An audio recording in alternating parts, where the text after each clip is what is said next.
안녕하세요. 스테디윈입니다. 매일 꾸준히 하면 성공합니다. 오늘도 힘차게 영어를 마스터해 보세요. 파이팅! Alice's Adventures in Wonderland by Lewis Carroll. Chapter 1. Down the Rabbit Hole. Alice was beginning to get very tired of sitting by her sister on the bank, and of having nothing to do. Once or twice, she had peeped into the book her sister was reading. But it had no pictures or conversations in it. And, what is the use of a book? Thought Alice. Without pictures or conversation? So she was considering in her own mind. As well as she could, for the hot day made her feel very sleepy and stupid.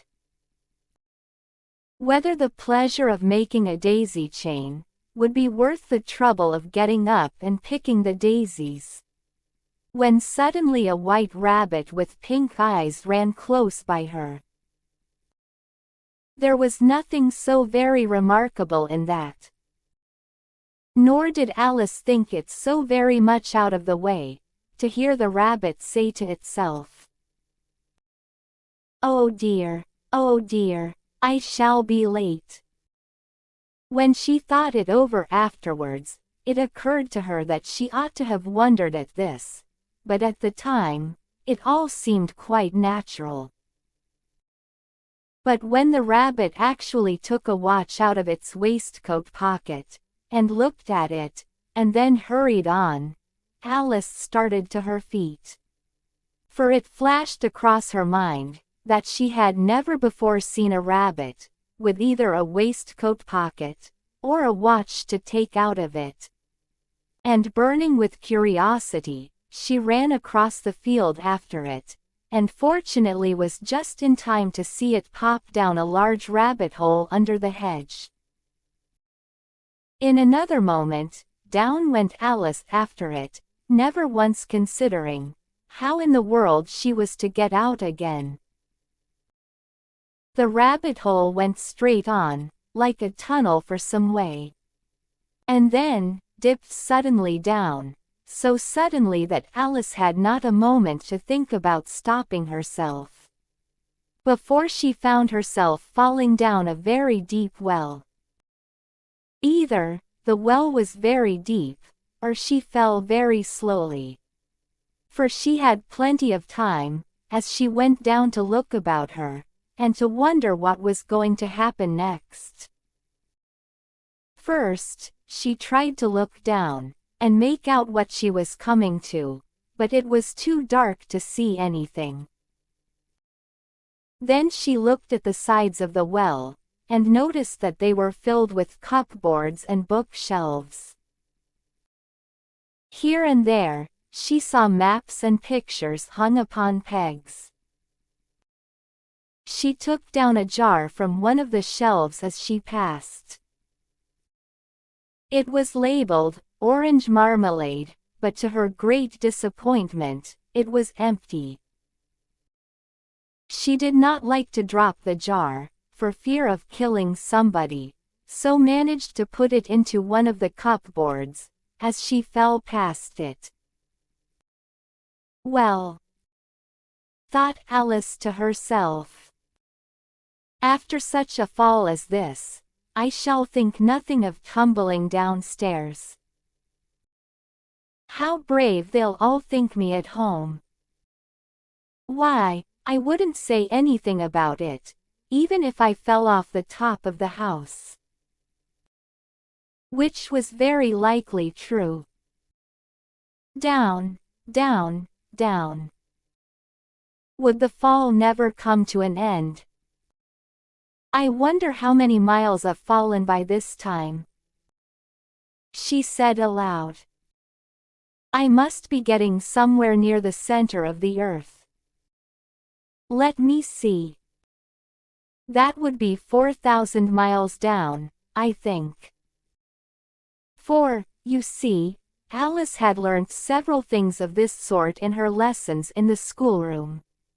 And though this was not a very good opportunity for showing off her knowledge, as there was no one to listen to her, still it was good practice to say it over. Yes, that's about the right distance, but, then, I wonder what latitude or longitude I've got to. Alice had no idea what latitude was, or longitude either, but thought they were nice grand words to say. Presently she began again.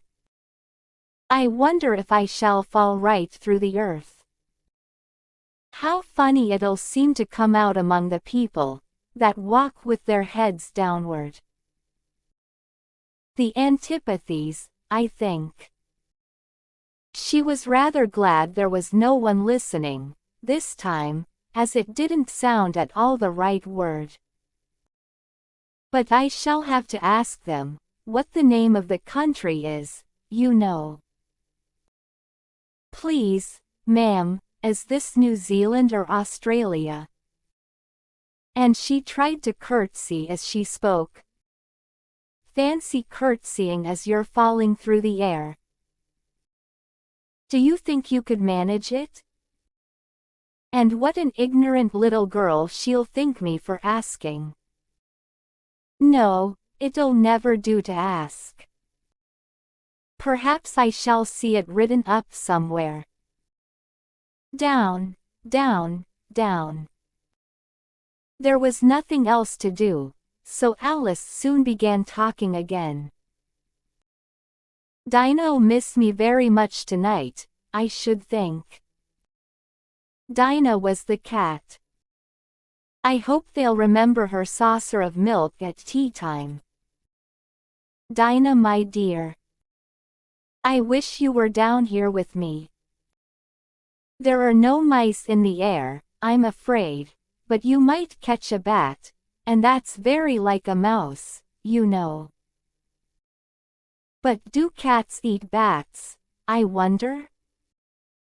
And here, Alice began to get rather sleepy, and went on saying to herself, in a dreamy sort of way. Do cats eat bats? Do cats eat bats? And sometimes. Do bats eat cats? For, you see, as she couldn't answer either question, it didn't much matter which way she put it. She felt that she was dozing off, and had just begun to dream that she was walking hand in hand with Dinah, and saying to her very earnestly, Now, Dinah, tell me the truth. Did you ever eat a bat? When suddenly, thump, thump, down she came upon a heap of sticks and dry leaves, and the fall was over. Alice was not a bit hurt, and she jumped up onto her feet in a moment. She looked up, but it was all dark overhead. Before her was another long passage, and the white rabbit was still in sight, hurrying down it. There was not a moment to be lost. Away went Alice like the wind, and was just in time to hear it say, as it turned a corner, Oh my ears and whiskers, how late it's getting. She was close behind it, when she turned the corner, but the rabbit was no longer to be seen. She found herself in a long, low hall, which was lit up by a row of lamps hanging from the roof. There were doors all round the hall, but they were all locked. And when Alice had been all the way down one side and up the other, trying every door, she walked sadly down the middle, wondering how she was ever to get out again. Suddenly she came upon a little three-legged table, all made of solid glass. There was nothing on it except a tiny golden key, and Alice's first thought was that it might belong to one of the doors of the hall. But, alas, either the locks were too large, or the key was too small, but at any rate, it would not open any of them. However, on the second time round, she came upon a low curtain she had not noticed before, and behind it was a little door about 15 inches high. She tried the little golden key in the lock, and to her great delight, it fitted. Alice opened the door, and found that it led into a small passage, not much larger than a rat hole. She knelt down, and looked along the passage into the loveliest garden you ever saw. How she longed to get out of that dark hall, and wander about among those beds of bright flowers and those cool fountains. But she could not even get her head through the doorway. And even if my head would go through, thought poor Alice, it would be of very little use without my shoulders. Oh, how I wish I could shut up like a telescope. I think I could, if I only know how to begin. For, you see, so many out-of-the-way things had happened lately, that Alice had begun to think that very few things indeed were really impossible. There seemed to be no use in waiting by the little door, so she went back to the table, half hoping she might find another key on it, or at any rate, a book of rules for shutting people up like telescopes. This time, she found a little bottle on it, which certainly was not here before, said Alice. And round the neck of the bottle was a paper label, with the words, "Drink me," beautifully printed on it in large letters. It was all very well to say, "Drink me," but the wise little Alice was not going to do that in a hurry. "No, I'll look first," she said, "and see whether it's marked, poison, or not." For she had read several nice little histories about children, who had got burnt, and eaten up by wild beasts and other unpleasant things. All because they would not remember the simple rules their friends had taught them. Such as, that a red-hot poker will burn you, if you hold it too long. And that if you cut your finger very deeply with a knife, it usually bleeds. And she had never forgotten that, if you drink much from a bottle marked poison, it is almost certain to disagree with you, sooner or later. However, this bottle was not marked poison, so Alice ventured to taste it, and finding it very nice. It had, in fact, a sort of mixed flavor of cherry tart, custard, pineapple, roast turkey, toffee, and hot buttered toast. She very soon finished it off. "What a curious feeling," said Alice. "I must be shutting up like a telescope." And so it was indeed. She was now only 10 inches high, and her face brightened up at the thought that she was now the right size for going through the little door into that lovely garden. First, however, she waited for a few minutes to see if she was going to shrink any further. She felt a little nervous about this, for it might end, you know, said Alice to herself, in my going out altogether, like a candle. I wonder what I should be like then. And she tried to fancy what the flame of a candle is like, after the candle is blown out, for she could not remember ever having seen such a thing. After a while, finding that nothing more happened, she decided on going into the garden at once. But, alas for poor Alice! When she got to the door, she found she had forgotten the little golden key, and when she went back to the table for it, she found she could not possibly reach it. She could see it quite plainly through the glass, and she tried her best to climb up one of the legs of the table, but it was too slippery. And when she had tired herself out with trying, the poor little thing sat down and cried. "Come, there's no use in crying like that," said Alice to herself, rather sharply. "I advise you to leave off this minute." She generally gave herself very good advice, though she very seldom followed it. And sometimes, she scolded herself so severely as to bring tears into her eyes. And once, she remembered trying to box her own ears, for having cheated herself in a game of croquet she was playing against herself. For this curious child was very fond of pretending to be two people. "But it's no use now," thought poor Alice.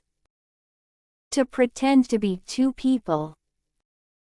Why, there's hardly enough of me left to make one respectable person."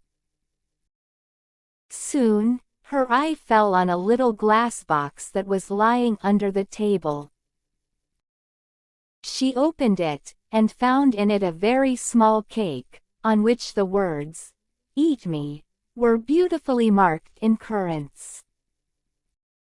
"Well, I'll eat it," said Alice. "And if it makes me grow larger, I can reach the key. And if it makes me grow smaller, I can creep under the door. So either way, I'll get into the garden, and I don't care which happens." She ate a little bit, and said anxiously to herself, "Which way? Which way?" holding her hand on the top of her head to feel which way it was growing, and she was quite surprised to find that she remained the same size. To be sure, this generally happens when one eats cake. But Alice had got so much into the way, of expecting nothing but out-of-the-way things to happen, that it seemed quite dull and stupid for life to go on in the common way. So she set to work, and very soon finished off the cake. Chapter 2. The Pool of Tears. "Curiouser and curiouser," cried Alice. She was so much surprised, that for the moment, she quite forgot how to speak good English. "Now I'm opening out, like the largest telescope that ever was. Goodbye, feet." For when she looked down at her feet, they seemed to be almost out of sight, they were getting so far off. "Oh, my poor little feet, I wonder, who will put on your shoes and stockings for you now, dears? I'm sure I shan't be able. I shall be a great deal too far off to trouble myself about you. You must manage the best way you can. But I must be kind to them," thought Alice. "Or perhaps they won't walk the way I want to go. Let me see. I'll give them a new pair of boots every Christmas." And she went on planning to herself how she would manage it. They must go by the carrier. she thought. And how funny it'll seem, sending presents to one's own feet.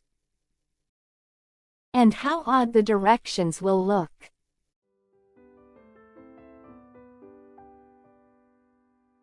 Alice's right foot, Esquire.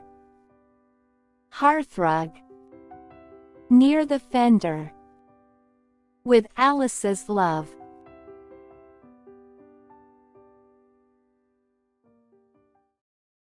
Oh dear, what nonsense I'm talking.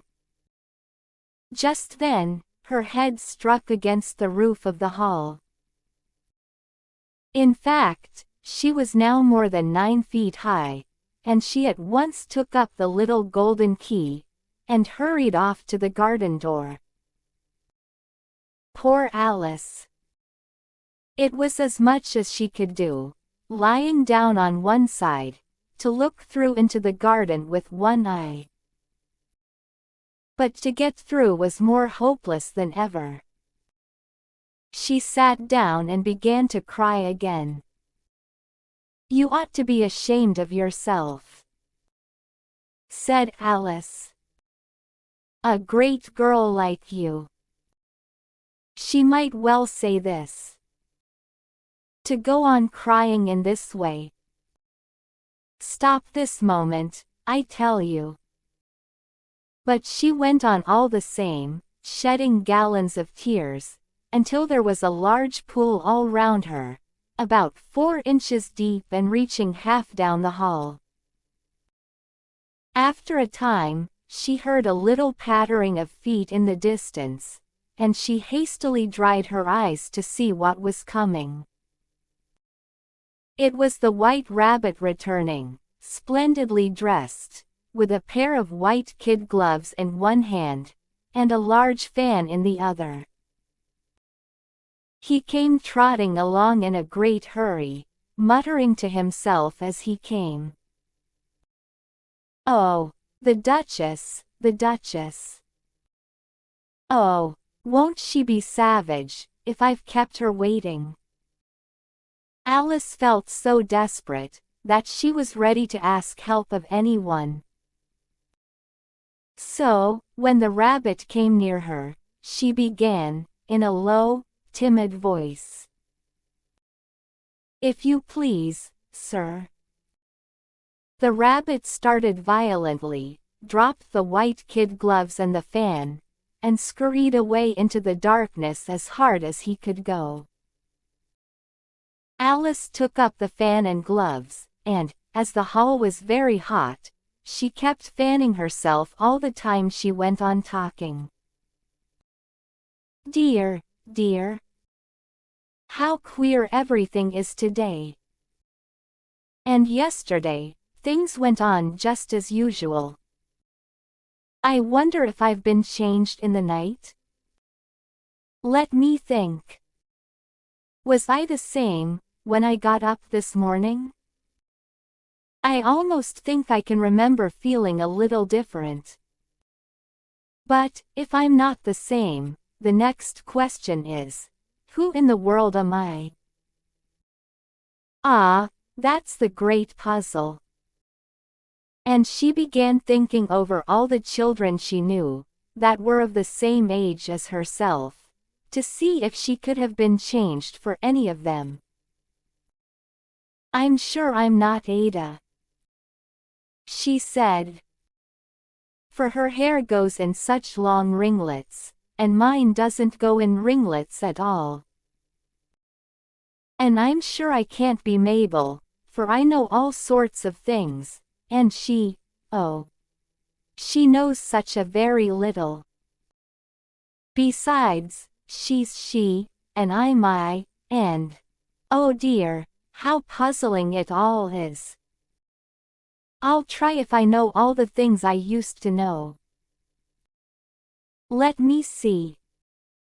4 times 5 is 12, and 4 times 6 is 13, and 4 times 7 is...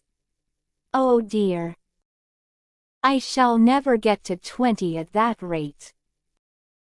However, the multiplication table doesn't signify. Let's try geography. London is the capital of Paris, and Paris is the capital of Rome, and Rome. No, that's all wrong, I'm certain. I must have been changed for Mabel. I'll try and say, how did'th the little?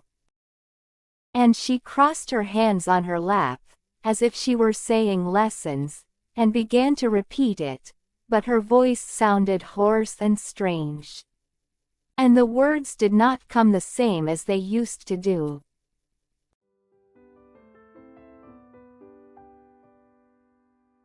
How did'th the little crocodile improve his shining tail, and pour the waters of the Nile on every golden scale? How cheerfully he seems to grin, how neatly spread his claws, and welcome little fishes in with gently smiling jaws.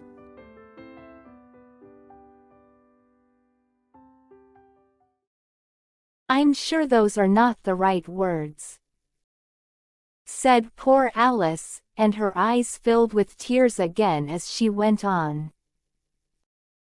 I must be Mabel after all, and I shall have to go and live in that poky little house, and have next to no toys to play with.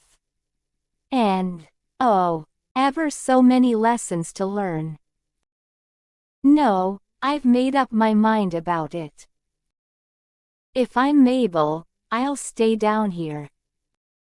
It'll be no use their putting their heads down, and saying, "Come up again, dear."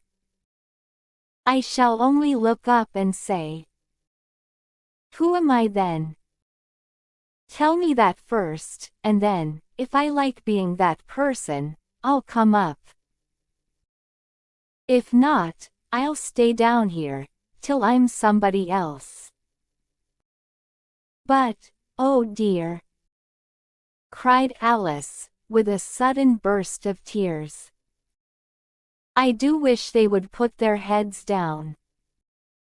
I am so very tired of being all alone here. As she said this, she looked down at her hands, and was surprised to see that she had put on one of the rabbit's little white kid gloves, while she was talking. How can I have done that?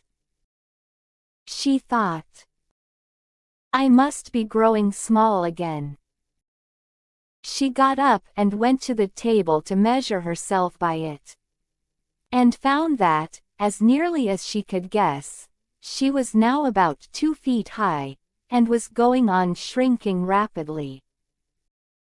She soon found out that the cause of this was the fan she was holding, and she dropped it hastily, just in time to avoid shrinking away altogether. That was a narrow escape, said Alice, a good deal frightened at the sudden change, but very glad to find herself still in existence. And now, for the garden. And she ran with all speed back to the little door. But, alas! The little door was shut again, and the little golden key was lying on the glass table as before. And things are worse than ever, thought the poor child.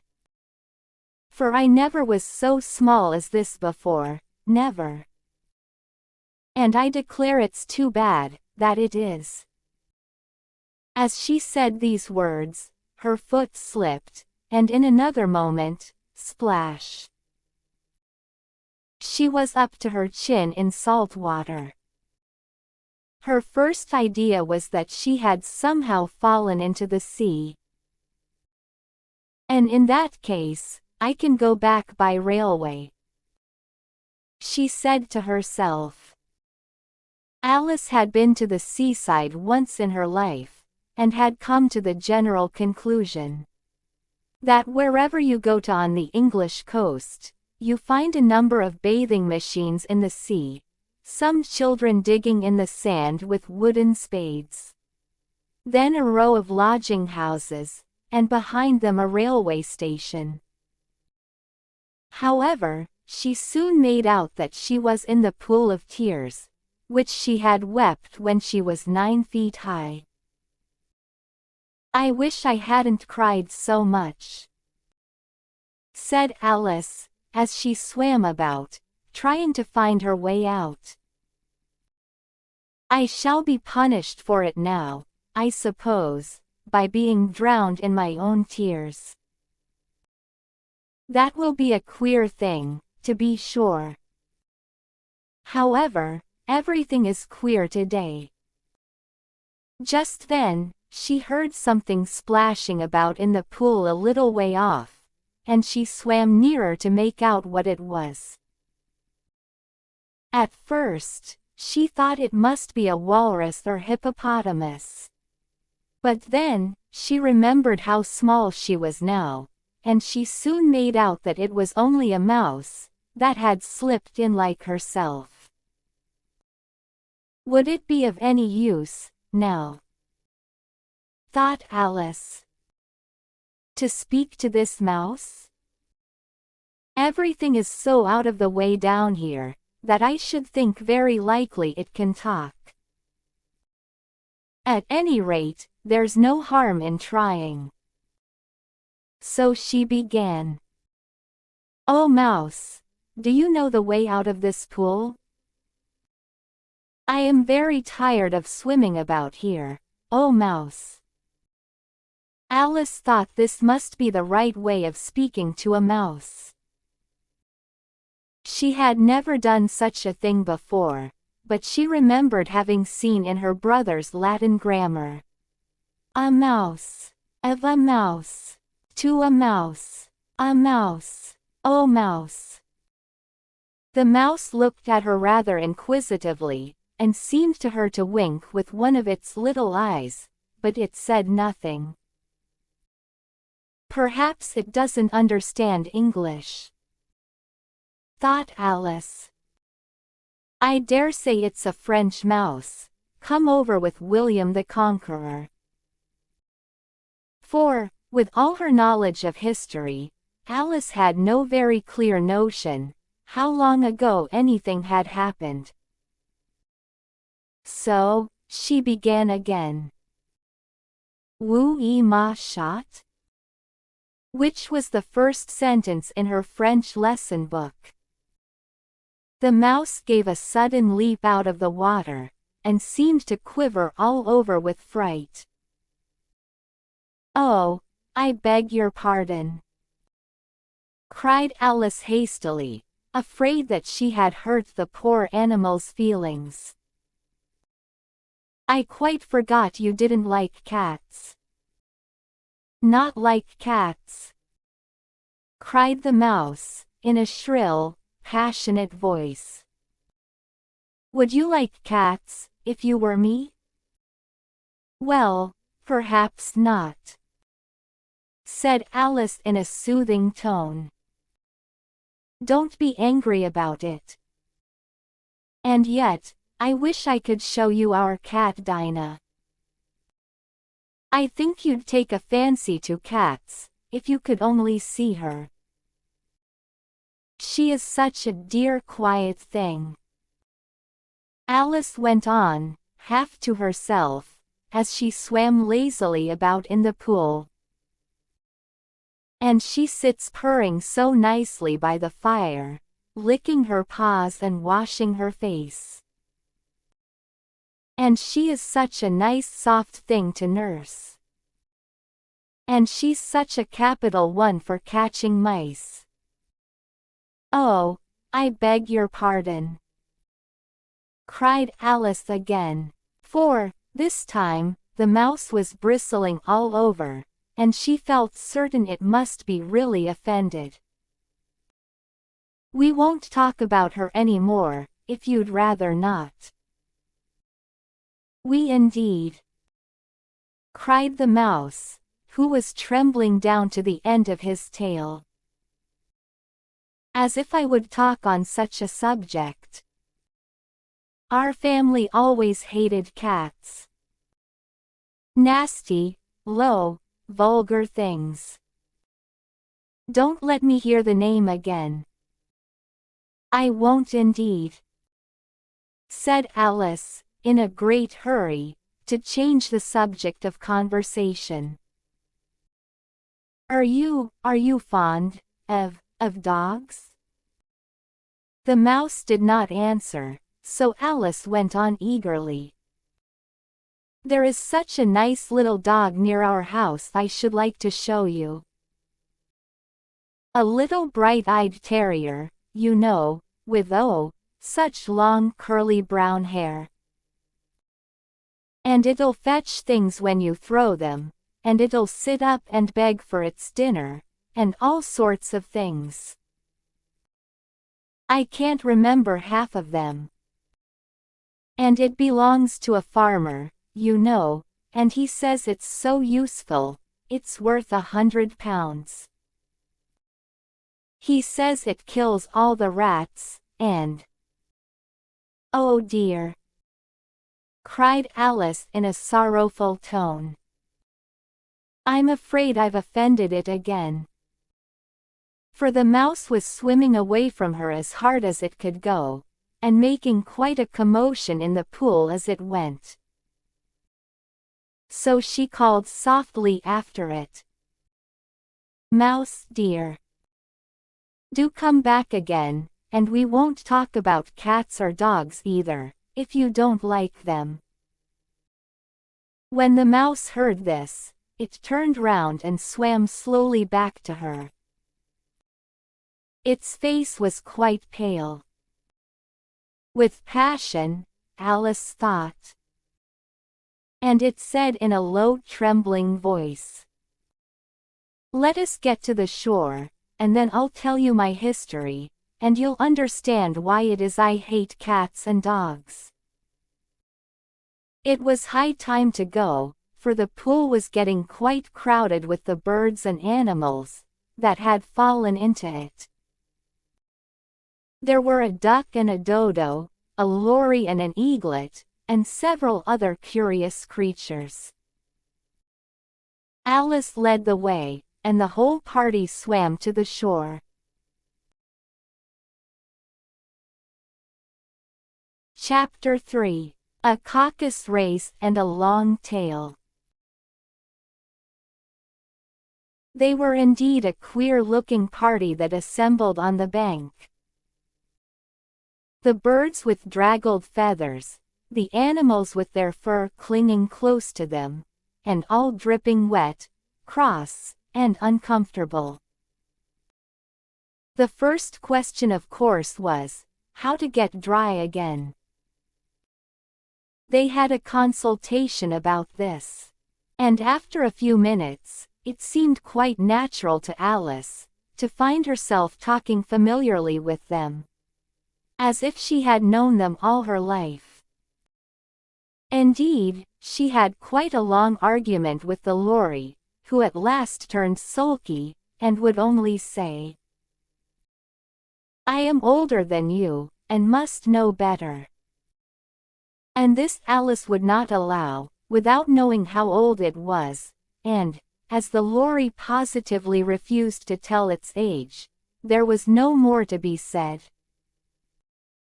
At last, the mouse, who seemed to be a person of authority among them, called out, Sit down, all of you, and listen to me. I'll soon make you dry enough. They all sat down at once, in a large ring, with the mouse in the middle. Alice kept her eyes anxiously fixed on it, for she felt sure she would catch a bad cold, if she did not get dry very soon. Ahem, said the mouse with an important air. Are you all ready? This is the driest thing I know. Silence all round, if you please. William the Conqueror, whose cause was favored by the Pope, was soon submitted to by the English, who wanted leaders, and had been of late much accustomed to usurpation and conquest. Edwin and Morcar, the Earls of Mercia and Northumbria. Said the Lory, with a shiver. I beg your pardon, said the Mouse, frowning, but very politely. Did you speak? Not I, said the Lory hastily. I thought you did, said the Mouse. I proceed. Edwin and Morcar, the Earls of Mercia and Northumbria, declared for him. And even Stigand, the patriotic Archbishop of Canterbury, found it advisable. Found what? Said the Duck. Found it, the Mouse replied rather crossly. Of course, you know what it means. I know what it means well enough, when I find a thing, said the Duck. It's generally a frog or a worm. The question is, what did the Archbishop find? The Mouse did not notice this question, but hurriedly went on. Found it advisable to go with Edgar Atheling, to meet William and offer him the crown. William's conduct at first was moderate, but the insolence of his Normans. How are you getting on now, my dear? It continued, turning to Alice as it spoke. As wet as ever, said Alice in a melancholy tone. It doesn't seem to dry me at all. In that case, said the Dodo solemnly, rising to its feet, I move that the meeting adjourn, for the immediate adoption of more energetic remedies. Speak English, said the Eaglet. I don't know the meaning of half those long words, and, what's more, I don't believe you do either. And the Eaglet bent down its head to hide a smile. Some of the other birds tittered audibly. What I was going to say, said the Dodo in an offended tone, was that the best thing to get us dry would be a caucus race. What is a caucus race? Said Alice. Not that she wanted much to know, but the Dodo had paused, as if it thought that somebody ought to speak, and no one else seemed inclined to say anything. Why? Said the Dodo. The best way to explain it is to do it. And, as you might like to try the thing yourself, some winter day, I will tell you how the Dodo managed it. First, it marked out a racecourse, in a sort of circle. The exact shape doesn't matter, it said. And then, all the party were placed along the course, here and there. There was no 1, 2, 3, and away. But they began running when they liked, and left off when they liked, so that it was not easy to know when the race was over. However, when they had been running half an hour or so, and were quite dry again, the Dodo suddenly called out, The race is over. And they all crowded round it, panting, and asking, But who has won? This question, the Dodo could not answer, without a great deal of thought, and it sat for a long time, with one finger pressed upon its forehead. the position in which you usually see Shakespeare, in the pictures of him. While the rest waited in silence. At last, the dodo said, "Everybody has won, and all must have prizes. But who is to give the prizes?" Quite a chorus of voices asked. "Why, she, of course," said the dodo, pointing to Alice with one finger. And the whole party at once crowded round her, calling out in a confused way, "Prizes! Prizes!" Alice had no idea what to do, and in despair, she put her hand in her pocket, and pulled out a box of comfits. Luckily, the salt water had not got into it, and handed them round as prizes. There was exactly one apiece all round. "But she must have a prize herself, you know," said the mouse. "Of course," the dodo replied very gravely. "What else have you got in your pocket?" he went on, turning to Alice. "Only a thimble," said Alice sadly. "Hand it over here," said the dodo. Then, they all crowded round her once more, while the dodo solemnly presented the thimble, saying, "We beg your acceptance of this elegant thimble." And, when it had finished this short speech, they all cheered. Alice thought the whole thing very absurd, but they all looked so grave, that she did not dare to laugh. And, as she could not think of anything to say, she simply bowed, and took the thimble, looking as solemn as she could. The next thing was to eat the comfits. This caused some noise and confusion, as the large birds complained that they could not taste theirs.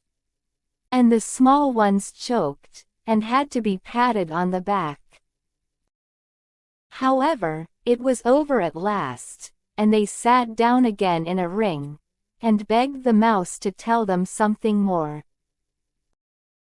"You promised to tell me your history, you know," said Alice. "And why it is you hate C&D," she added in a whisper, half afraid that it would be offended again. "Mine is a long and a sad tale," said the mouse, turning to Alice, and sighing. "It is a long tale, certainly," said Alice, looking down with wonder at the mouse's tail. "But why do you call it sad?" And she kept on puzzling about it, while the mouse was speaking, so that her idea of the tale was something like this.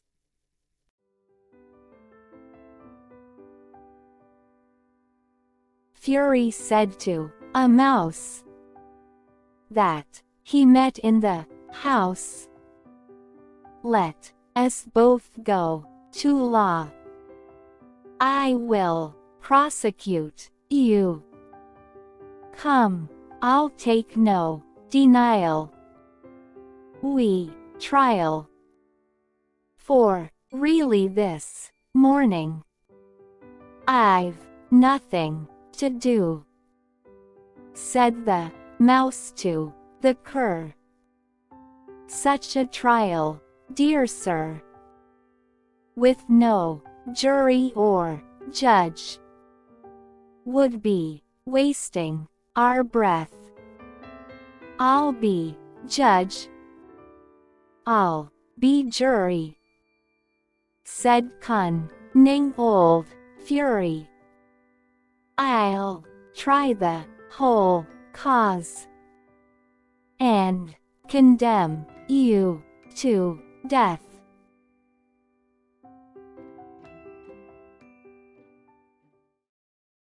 You are not attending," said the mouse to Alice severely. "What are you thinking of?"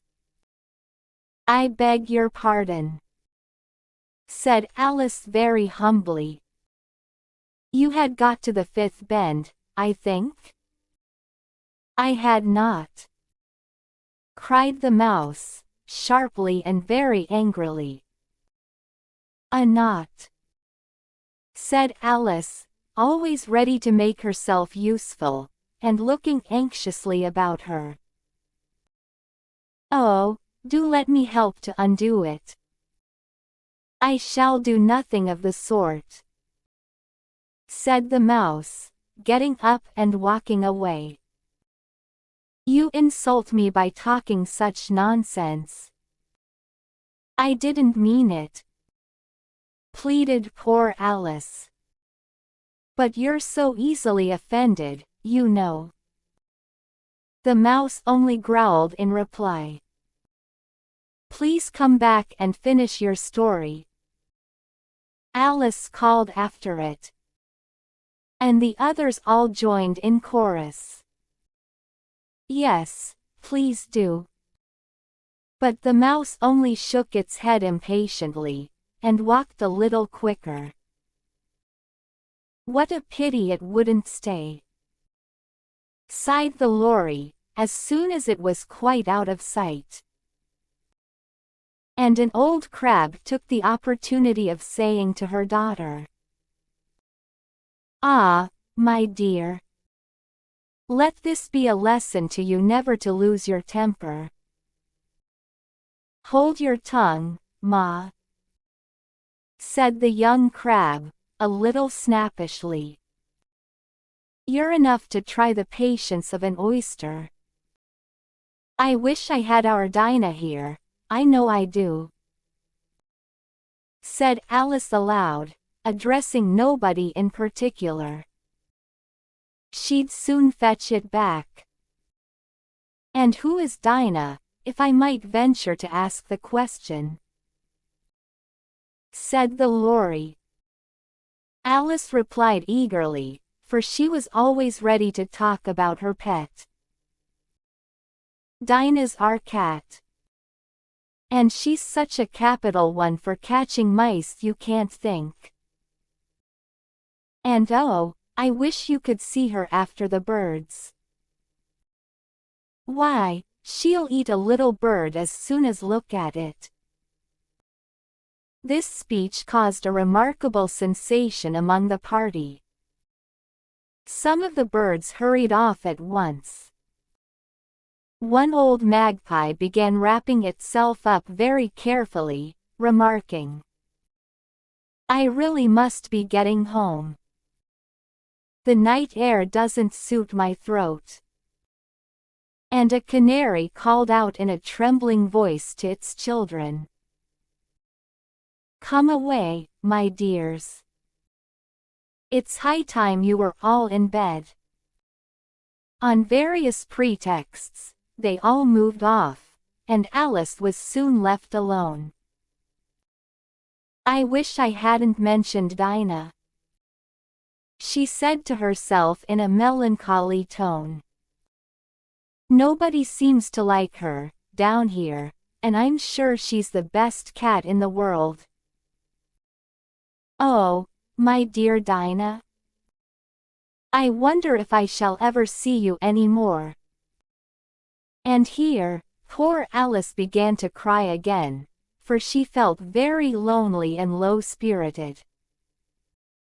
In a little while, however, she again heard a little pattering of footsteps in the distance, and she looked up eagerly, half hoping that the mouse had changed his mind, and was coming back to finish his story. Chapter 4. The Rabbit Sends in a Little Bill. It was the White Rabbit, trotting slowly back again, and looking anxiously about as it went, as if it had lost something. And she heard it muttering to itself, "The Duchess. The Duchess. Oh my dear paws. Oh my fur and whiskers. She'll get me executed, as sure as ferrets are ferrets. Where can I have dropped them, I wonder? Alice guessed in a moment that it was looking for the fan and the pair of white kid gloves. And she very good-naturedly began hunting about for them, but they were nowhere to be seen. Everything seemed to have changed since her swim in the pool, and the great hall, with the glass table and the little door, had vanished completely. Very soon, the rabbit noticed Alice, as she went hunting about, and called out to her in an angry tone. "Why, Mary Ann, what are you doing out here? Run home this moment, and fetch me a pair of gloves and a fan. Quick, now." And Alice was so much frightened that she ran off at once in the direction it pointed to, without trying to explain the mistake it had made. "He took me for his housemaid," she said to herself, as she ran. "How surprised he'll be when he finds out who I am. But I'd better take him his fan and gloves, that is, if I can find them." As she said this, she came upon a neat little house, on the door of which was a bright brass plate with the name W. Rabbit engraved upon it. She went in without knocking, and hurried upstairs, in great fear lest she should meet the real Mary Ann, and be turned out of the house, before she had found the fan and gloves. "How queer it seems," Alice said to herself, "to be going messages for a rabbit. I suppose Dinah'll be sending me on messages next."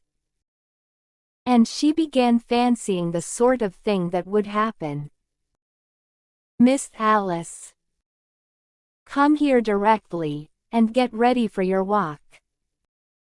Coming in a minute, nurse. But I've got to see that the mouse doesn't get out. Only I don't think," Alice went on, "that they'd let Dinah stop in the house, if it began ordering people about like that."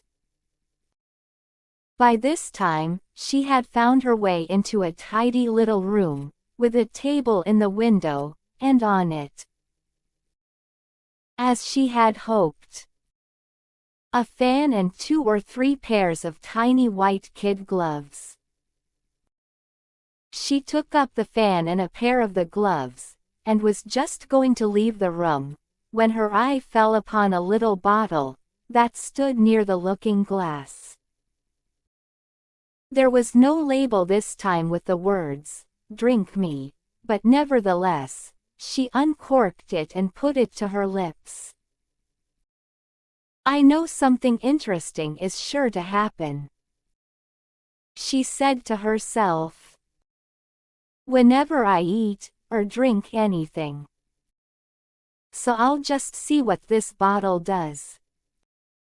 I do hope it'll make me grow large again, for really I'm quite tired of being such a tiny little thing." It did so indeed, and much sooner than she had expected. Before she had drunk half the bottle, she found her head pressing against the ceiling, and had to stoop to save her neck from being broken. She hastily put down the bottle, saying to herself, "That's quite enough. I hope I shan't grow any more. As it is, I can't get out at the door. I do wish I hadn't drunk quite so much." Alas! It was too late to wish that. She went on growing, and very soon, had to kneel down on the floor. In another minute, there was not even room for this. And she tried the effect of lying down with one elbow against the door, and the other arm curled round her head. Still she went on growing, and, as a last resource, she put one arm out of the window, and one foot up the chimney, and said to herself, "Now I can do no more, whatever happens. What will become of me?" Luckily for Alice, the little magic bottle had now had its full effect, and she grew no larger. Still it was very uncomfortable, and, as there seemed to be no sort of chance of her ever getting out of the room again, no wonder she felt unhappy. It was much pleasanter at home, thought poor Alice, when one wasn't always growing larger and smaller, and being ordered about by mice and rabbits. I almost wish I hadn't gone down that rabbit hole, and yet, it's rather curious, you know, this sort of life. I do wonder what can have happened to me. When I used to read fairy tales, I fancied that kind of thing never happened, and now, here, I am in the middle of one. There ought to be a book written about me, that there ought. And when I grow up, I'll write one, but I'm grown up now," she added in a sorrowful tone. "At least, there's no room to grow up any more here." But then, thought Alice, shall I never get any older than I am now? That'll be a comfort, one way, never to be an old woman, but then, always to have lessons to learn. Oh, I shouldn't like that. Oh, you foolish Alice, she answered herself. How can you learn lessons in here? Why, there's hardly room for you, and no room at all for any lesson books. And so she went on, taking first one side and then the other, and making quite a conversation of it altogether. But after a few minutes, she heard a voice outside, and stopped to listen. "Mary Ann, Mary Ann," said the voice. "Fetch me my gloves this moment." Then came a little pattering of feet on the stairs. Alice knew it was the rabbit coming to look for her, and she trembled till she shook the house, quite forgetting that she was now about 1,000 times as large as the rabbit, and had no reason to be afraid of it. Presently, the rabbit came up to the door, and tried to open it. But, as the door opened inwards, and Alice's elbow was pressed hard against it, that attempt proved a failure. Alice heard it say to itself, "Then, I'll go round and get in at the window." "That you won't," thought Alice, and, after waiting till she fancied she heard the rabbit just under the window, she suddenly spread out her hand, and made a snatch in the air. She did not get hold of anything, but she heard a little shriek and a fall, and a crash of broken glass, from which she concluded that it was just possible it had fallen into a cucumber frame, or something of the sort. Next came an angry voice, the rabbit's. "Pat, Pat, where are you?" And then, a voice she had never heard before. "Sure then I'm here. Digging for apples, honor." "Digging for apples, indeed," said the rabbit angrily. "Here, Come and help me out of this. Sounds of more broken glass. Now tell me, Pat, what's that in the window? Sure, it's an arm, honor. He pronounced it, arm. An arm, you goose. Who ever saw one that size? Why, it fills the whole window. Sure, it does, honor. But it's an arm for all that. Well, it's got no business there, at any rate. Go and take it away. There was a long silence after this, and Alice could only hear whispers now and then. Such as, sure, I don't like it, honor, at all, at all. Do as I tell you, you coward. And at last, she spread out her hand again, and made another snatch in the air. This time, there were 2 little shrieks, and more sounds of broken glass. What a number of cucumber frames there must be, thought Alice. I wonder what they'll do next. As for pulling me out of the window, I only wish they could. I'm sure I don't want to stay in here any longer. She waited for some time without hearing anything more. At last, came a rumbling of little cartwheels, and the sound of a good many voices all talking together. She made out the words. Where's the other ladder? Why, I hadn't to bring but one. Bill's got the other. Bill, fetch it here, lad. Here, put 'em up at this corner. No, tie 'em together first. They don't reach half high enough yet. Oh, they'll do well enough.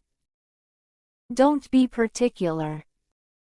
Here, Bill, catch hold of this rope. Will the roof bear? Mind that loose slate. Oh, it's coming down. Heads below. A loud crash. Now, who did that? It was Bill, I fancy. Who's to go down the chimney? Nay, I shan't. You do it. That I won't, then. Bill's to go down. Here, Bill, the master says you're to go down the chimney. Oh, so Bill's got to come down the chimney, has he? Said Alice to herself. Shy, they seem to put everything upon Bill. I wouldn't be in Bill's place for a good deal. This fireplace is narrow, to be sure. But I think I can kick a little. She drew her foot as far down the chimney as she could, and waited till she heard a little animal. She couldn't guess of what sort it was. Scratching and scrambling about in the chimney close above her. Then, saying to herself, "This is Bill." She gave one sharp kick, and waited to see what would happen next. The first thing she heard was a general chorus of, "There goes Bill." Then, the rabbit's voice along. "Catch him, you by the hedge." Then, silence, and then, another confusion of voices. "Hold up his head. Brandy now. Don't choke him. How was it, old fellow? What happened to you? Tell us all about it." Last came a little feeble, squeaking voice. "That's Bill," thought Alice. "Well, I hardly know. No more, thank ye. I'm better now. But I'm a deal too flustered to tell you. All I know is, something comes at me, like a jack-in-the-box, and up I goes like a skyrocket." "So you did, old fellow," said the others. "We must burn the house down," said the rabbit's voice. And Alice called out as loud as she could, "If you do, I'll set Dinah at you." There was a dead silence instantly, and Alice thought to herself, "I wonder what they will do next. If they had any sense, they'd take the roof off." After a minute or two, they began moving about again, and Alice heard the rabbit say, "A barrowful will do, to begin with." "A barrowful of what?" thought Alice. But she had not long to doubt, for the next moment, a shower of little pebbles came rattling in at the window, and some of them hit her in the face. "I'll put a stop to this," she said to herself, and shouted out, "You'd better not do that again." Which produced another dead silence. Alice noticed with some surprise, that the pebbles were all turning into little cakes, as they lay on the floor, and a bright idea came into her head. "If I eat one of these cakes," she thought, "it's sure to make some change in my size. And as it can't possibly make me larger, it must make me smaller, I suppose." So she swallowed one of the cakes, and was delighted to find that she began shrinking directly. As soon as she was small enough to get through the door, she ran out of the house, and found quite a crowd of little animals and birds waiting outside. The poor little lizard, Bill, was in the middle, being held up by 2 guinea pigs, who were giving it something out of a bottle. They all made a rush at Alice, the moment she appeared. But she ran off as hard as she could, and soon found herself safe in a thick wood. "The first thing I've got to do," said Alice to herself, as she wandered about in the wood, "is to grow to my right size again. And the second thing is to find my way into that lovely garden. I think that will be the best plan." It sounded an excellent plan, no doubt, and very neatly and simply arranged. The only difficulty was, that she had not the smallest idea how to set about it. And while she was peering about anxiously among the trees, a little sharp bark just over her head made her look up in a great hurry. An enormous puppy was looking down at her with large round eyes, and feebly stretching out one paw, trying to touch her. "Poor little thing," said Alice, in a coaxing tone, and she tried hard to whistle to it. But she was terribly frightened all the time at the thought that it might be hungry. In which case, it would be very likely to eat her up, in spite of all her coaxing. Hardly knowing what she did, she picked up a little bit of stick, and held it out to the puppy. Whereupon the puppy jumped into the air off all its feet at once, with a yelp of delight, and rushed at the stick, and made believe to worry it. Then Alice dodged behind a great thistle, to keep herself from being run over. And the moment she appeared on the other side, the puppy made another rush at the stick, and tumbled head over heels in its hurry to get hold of it. Then Alice, thinking it was very like having a game of play with a cart horse, and expecting every moment to be trampled under its feet, ran round the thistle again. Then the puppy began a series of short charges at the stick, running a very little way forwards each time, and a long way back, and barking hoarsely all the while. Till, at last, it sat down a good way off, panting, with its tongue hanging out of its mouth, and its great eyes half shut. This seemed to Alice a good opportunity for making her escape. So she set off at once, and ran, till she was quite tired and out of breath, and till the puppy's bark sounded quite faint in the distance.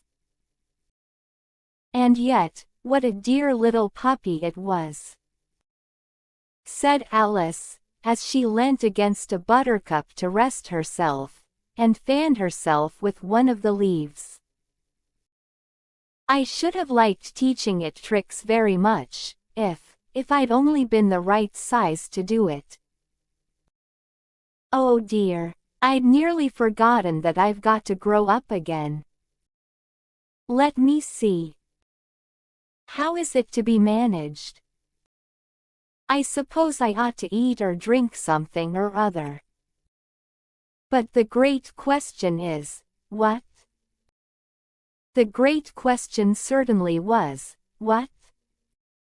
Alice looked all round her at the flowers and the blades of grass. But she did not see anything that looked like the right thing to eat or drink, under the circumstances.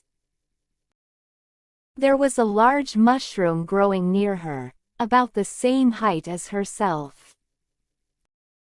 And when she had looked under it, and on both sides of it, and behind it, it occurred to her that she might as well look and see what was on the top of it.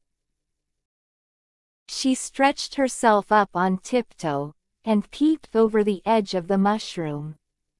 And her eyes immediately met those of a large caterpillar, that was sitting on the top with its arms folded, quietly smoking a long hookah, and taking not the smallest notice of her, or of anything else. Chapter 5. Advice from a Caterpillar. The caterpillar and Alice looked at each other for some time in silence. At last, the caterpillar took the hookah out of its mouth, and addressed her in a languid, sleepy voice. "Who are you?" said the caterpillar. This was not an encouraging opening for a conversation. Alice replied, rather shyly, I hardly know, sir, just at present. At least, I know who I was, when I got up this morning, but I think I must have been changed several times since then." "What do you mean by that?" said the caterpillar sternly. "Explain yourself." "I can't explain myself, I'm afraid, sir," said Alice. "Because I'm not myself, you see." "I don't see," said the caterpillar. "I'm afraid I can't put it more clearly." Alice replied very politely, "For I can't understand it myself to begin with. And being so many different sizes in a day, is very confusing." "It isn't," said the caterpillar. "Well, Perhaps you haven't found it so yet," said Alice. "But when you have to turn into a chrysalis, you will someday, you know. And then, after that into a butterfly. I should think you'll feel it a little queer, won't you?" "Not a bit," said the caterpillar. "Well, perhaps your feelings may be different," said Alice. "All I know is, it would feel very queer to me." "You," said the caterpillar contemptuously. "Who are you?" Which brought them back again to the beginning of the conversation. Alice felt a little irritated at the caterpillars making such very short remarks, and she drew herself up and said, very gravely, "I think you ought to tell me who you are first." "Why?" said the caterpillar. Here was another puzzling question. And as Alice could not think of any good reason, and as the caterpillar seemed to be in a very unpleasant state of mind, she turned away. "Come back," the caterpillar called after her. "I've something important to say." This sounded promising, certainly. Alice turned and came back again. "Keep your temper," said the caterpillar. "Is that all?" said Alice, swallowing down her anger as well as she could. "No," said the caterpillar. Alice thought she might as well wait, as she had nothing else to do, and perhaps, after all, it might tell her something worth hearing. For some minutes, it puffed away without speaking, but at last, it unfolded its arms, took the hookah out of its mouth again, and said, "So you think you're changed, do you?"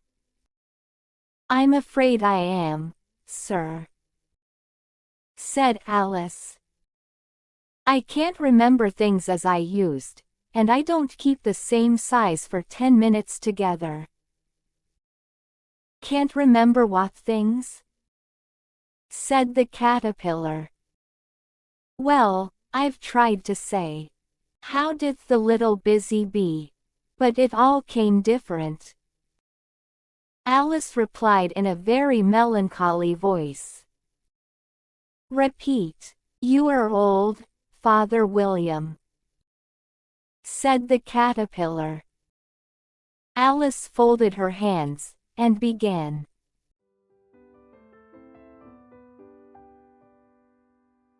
"You are old, Father William," the young man said. "And your hair has become very white. And yet, you incessantly stand on your head. Do you think, at your age, it is right?" "In my youth," Father William replied to his son, "I feared it might injure the brain.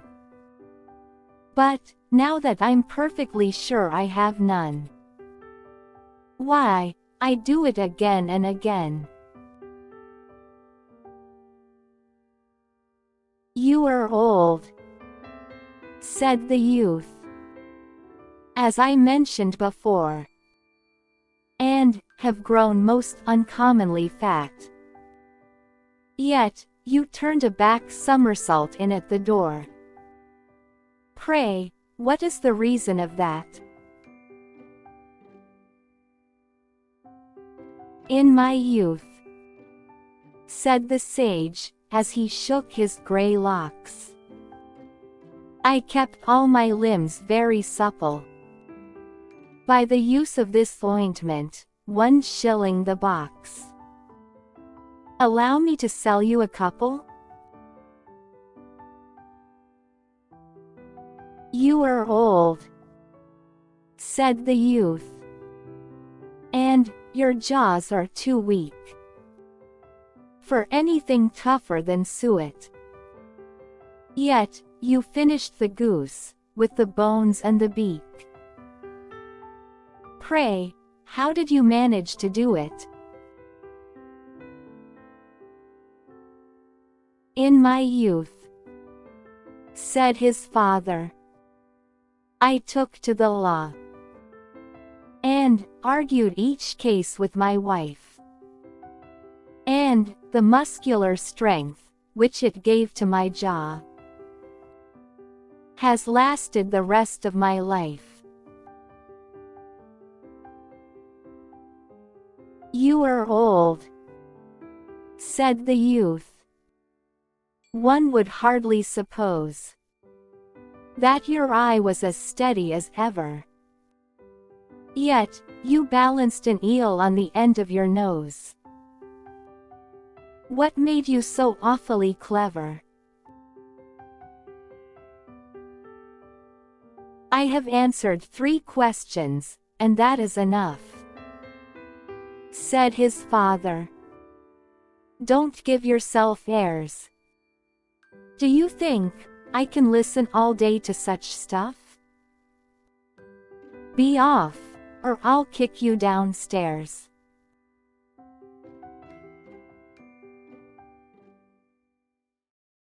That is not said right, said the caterpillar. Not quite right, I'm afraid, said Alice, timidly. Some of the words have got altered. It is wrong from beginning to end, said the caterpillar decidedly, and there was silence for some minutes. The caterpillar was the first to speak. What size do you want to be? It asked. Oh, I'm not particular as to size, Alice hastily replied. Only one doesn't like changing so often, you know. I don't know, said the caterpillar. Alice said nothing. She had never been so much contradicted in her life before, and she felt that she was losing her temper. Are you content now? Said the caterpillar. Well, I should like to be a little larger, sir, if you wouldn't mind, said Alice. 3 inches is such a wretched height to be. It is a very good height indeed, said the caterpillar angrily, rearing itself upright as it spoke. It was exactly 3 inches high. But I'm not used to it, pleaded poor Alice in a piteous tone. And she thought of herself. I wish the creatures wouldn't be so easily offended. You'll get used to it in time, said the caterpillar. And it put the hookah into its mouth, and began smoking again. This time, Alice waited patiently, until it chose to speak again. In a minute or 2, the caterpillar took the hookah out of its mouth, and yawned once or twice, and shook itself. Then, it got down off the mushroom, and crawled away in the grass, merely remarking as it went, one side will make you grow taller, and the other side will make you grow shorter. One side of what? The other side of what? Thought Alice to herself. Of the mushroom, said the caterpillar, just as if she had asked it aloud. And in another moment, it was out of sight. Alice remained looking thoughtfully at the mushroom for a minute, trying to make out which were the 2 sides of it.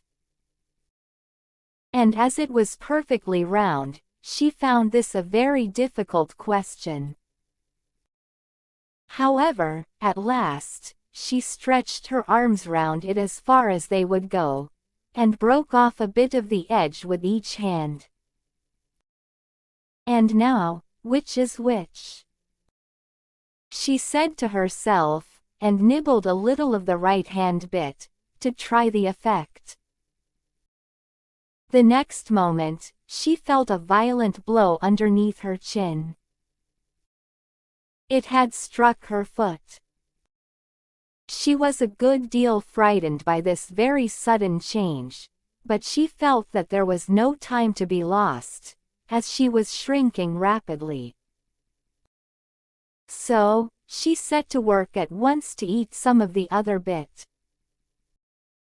Her chin was pressed so closely against her foot, that there was hardly room to open her mouth. But she did it at last, and managed to swallow a morsel of the left-hand bit. "Come, my head's free at last," said Alice in a tone of delight, which changed into alarm in another moment, when she found that her shoulders were nowhere to be found. All she could see, when she looked down, was an immense length of neck, which seemed to rise like a stalk out of a sea of green leaves that lay far below her. "What can all that green stuff be?" said Alice. "And where have my shoulders got to? And oh, my poor hands, how is it I can't see you?" She was moving them about as she spoke, but no result seemed to follow, except a little shaking among the distant green leaves. As there seemed to be no chance of getting her hands up to her head, she tried to get her head down to them, and was delighted to find that her neck would bend about easily in any direction, like a serpent. She had just succeeded in curving it down into a graceful zigzag, and was going to dive in among the leaves, which she found to be nothing but the tops of the trees, under which she had been wandering, when a sharp hiss made her draw back in a hurry. A large pigeon had flown into her face, and was beating her violently with its wings. "Serpent!" screamed the pigeon. "I'm not a serpent," said Alice indignantly. "Let me alone." "Serpent, I say again," repeated the pigeon, but in a more subdued tone, and added with a kind of sob, "I've tried every way, and nothing seems to suit them. I haven't the least idea what you're talking about," said Alice. "I've tried the roots of trees, and I've tried banks, and I've tried hedges." The pigeon went on, without attending to her. "But those serpents, there's no pleasing them." Alice was more and more puzzled, but she thought, there was no use in saying anything more, till the pigeon had finished. "As if it wasn't trouble enough hatching the eggs," said the pigeon. "But I must be on the lookout for serpents night and day. Why, I haven't had a wink of sleep these 3 weeks. I'm very sorry you've been annoyed," said Alice, who was beginning to see its meaning. "And just as I'd taken the highest tree in the wood," continued the pigeon, raising its voice to a shriek. "And just as I was thinking I should be free of them at last, they must needs come wriggling down from the sky. Ah, serpent! But I'm not a serpent, I tell you," said Alice. I may. Well, "What are you?" said the pigeon. "I can see you're trying to invent something." I'm a little girl," said Alice, rather doubtfully, as she remembered the number of changes she had gone through that day. "A likely story indeed," said the pigeon in a tone of the deepest contempt. "I've seen a good many little girls in my time, but never one with such a neck as that." No. You're a serpent. And there's no use denying it. I suppose you'll be telling me next that you never tasted an egg."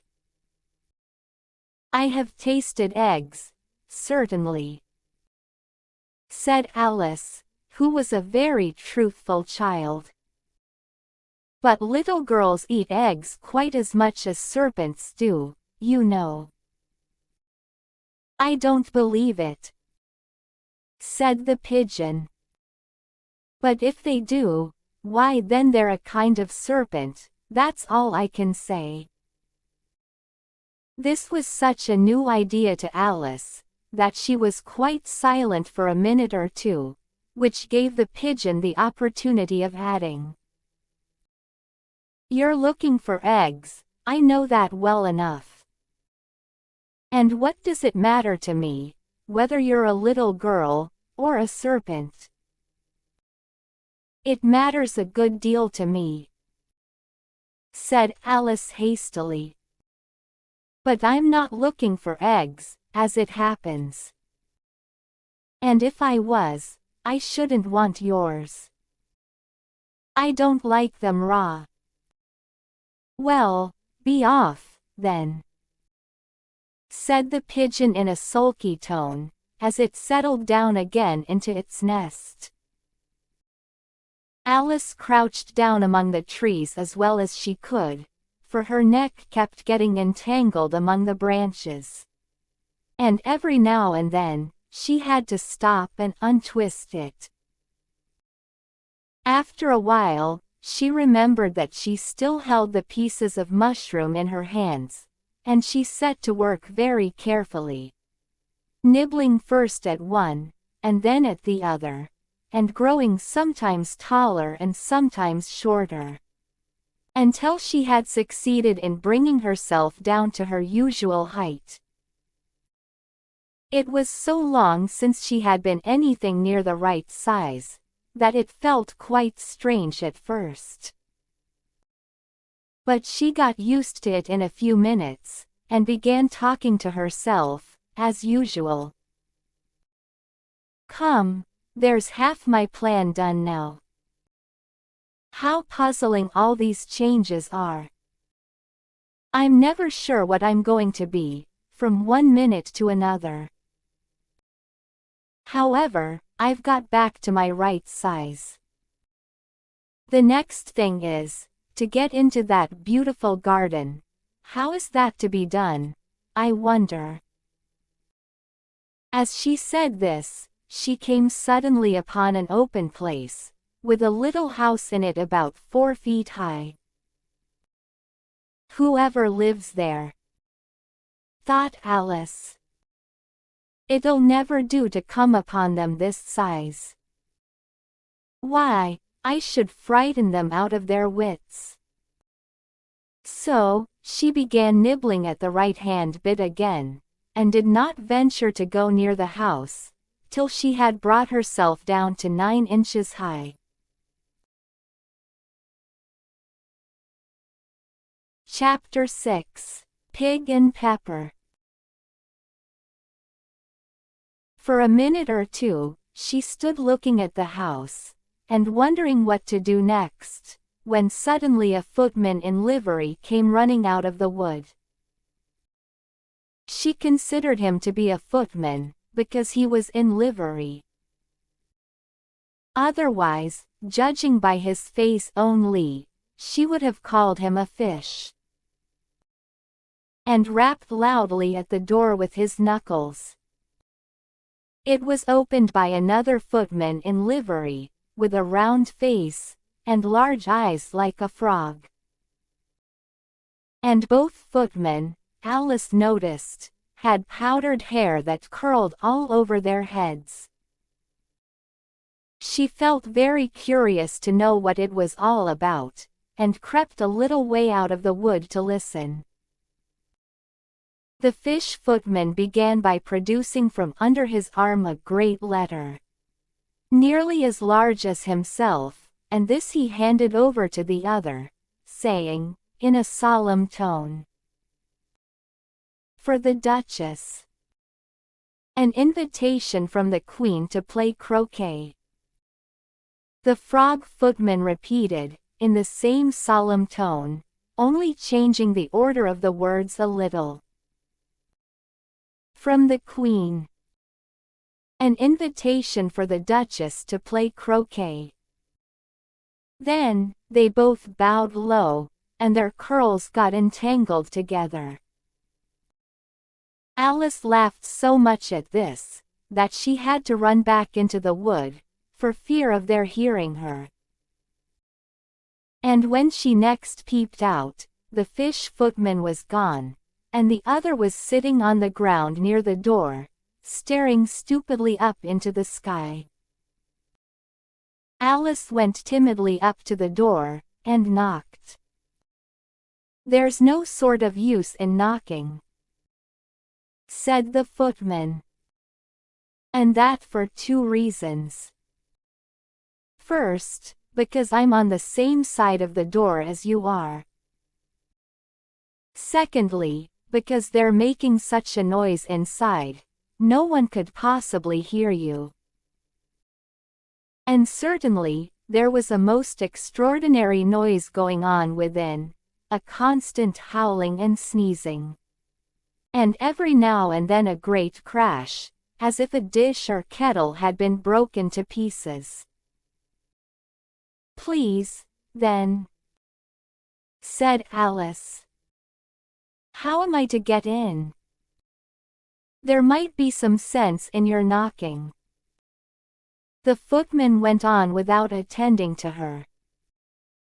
"If we had the door between us. For instance, if you were inside, you might knock, and I could let you out, you know." He was looking up into the sky all the time he was speaking, and this Alice thought decidedly uncivil. "But perhaps, he can't help it," she said to herself. "His eyes are so very nearly at the top of his head. But at any rate, he might answer questions. How am I to get in?" She repeated, aloud. "I shall sit here," the footman remarked, "till tomorrow." At this moment, the door of the house opened, and a large plate came skimming out, straight at the footman's head. It just grazed his nose, and broke to pieces against one of the trees behind him. "Or next day, maybe," the footman continued in the same tone, exactly as if nothing had happened. "How am I to get in?" asked Alice again, in a louder tone. "Are you to get in at all?" said the footman. "That's the first question, you know." It was, no doubt. Only Alice did not like to be told so. "It's really dreadful," she muttered to herself. "The way all the creatures argue. It's enough to drive one crazy." The footman seemed to think this a good opportunity for repeating his remark, with variations. "I shall sit here," he said, "on and off, for days and days." "But, what am I to do?" said Alice. "Anything you like," said said the footman, and began whistling. "Oh, there's no use in talking to him," said Alice desperately. "He's perfectly idiotic." And she opened the door and went in. The door led right into a large kitchen, which was full of smoke from one end to the other. The Duchess was sitting on a three-legged stool in the middle, nursing a baby. The cook was leaning over the fire, stirring a large cauldron which seemed to be full of soup. "There's certainly too much pepper in that soup," Alice said to herself, as well as she could for sneezing. There was certainly too much of it in the air. Even the Duchess sneezed occasionally. And as for the baby, it was sneezing and howling alternately without a moment's pause. The only things in the kitchen that did not sneeze were the cook, and a large cat which was sitting on the hearth, and grinning from ear to ear. "Please would you tell me?" said Alice, a little timidly, for she was not quite sure whether it was good manners for her to speak first. "Why your cat grins like that?" "It's a Cheshire cat," said the Duchess. "And that's why." "Pig." She said the last word with such sudden violence, that Alice quite jumped. But she saw in another moment, that it was addressed to the baby, and not to her, so she took courage, and went on again.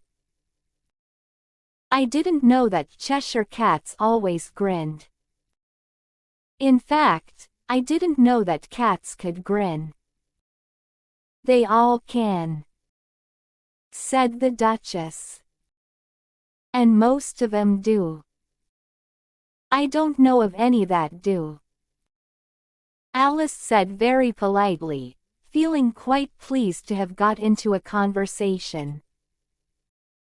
"You don't know much," said the Duchess. "And that's a fact." Alice did not at all like the tone of this remark, and thought it would be as well to introduce some other subject of conversation. While she was trying to fix on one, the cook took the cauldron of soup off the fire, and at once set to work throwing everything within her reach at the Duchess and the baby. The fire irons came first. Then followed a shower of saucepans, plates, and dishes. The Duchess took no notice of them, even when they hit her. And the baby was howling so much already, that it was quite impossible to say whether the blows hurt it or not. "Oh, please mind what you're doing," cried Alice, jumping up and down in an agony of terror. "Oh, there goes his precious nose," as an unusually large saucepan flew close by it, and very nearly carried it off. "If everybody minded their own business," the Duchess said in a hoarse growl, "the world would go round a deal faster than it does." "Which would not be an advantage," said Alice, who felt very glad to get an opportunity of showing off a little of her knowledge. "Just think of what work it would make with the day and night. You see, the Earth takes 24 hours to turn round on its axis." "Talking of axes," said the Duchess, "chop off her head."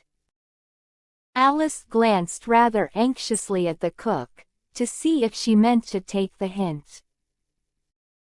But the cook was busily stirring the soup, and seemed not to be listening, so she went on again. 24 hours, I think. Or is it 12? Oh, don't bother me, said the Duchess.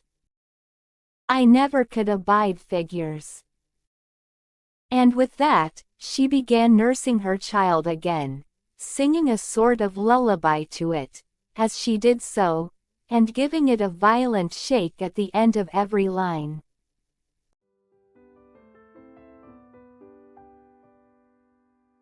Speak roughly to your little boy. And beat him when he sneezes. He only does it to annoy. Because he knows it teases.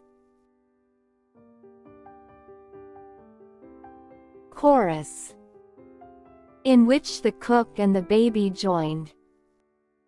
Wow, wow, wow.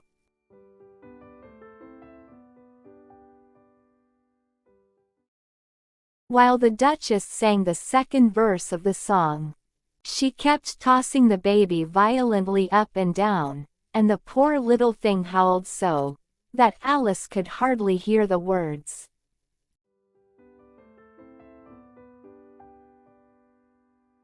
I speak severely to my boy.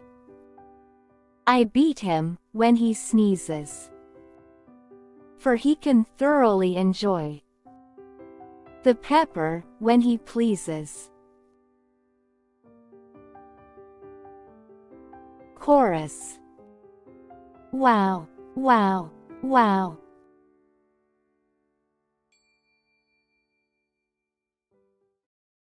Here, you may nurse it a bit, if you like, the Duchess said to Alice, flinging the baby at her as she spoke. I must go and get ready to play croquet with the Queen. And she hurried out of the room. The cook threw a frying pan after her, as she went out, but it just missed her. Alice caught the baby with some difficulty, as it was a queer-shaped little creature, and held out its arms and legs in all directions. Just like a starfish, thought Alice.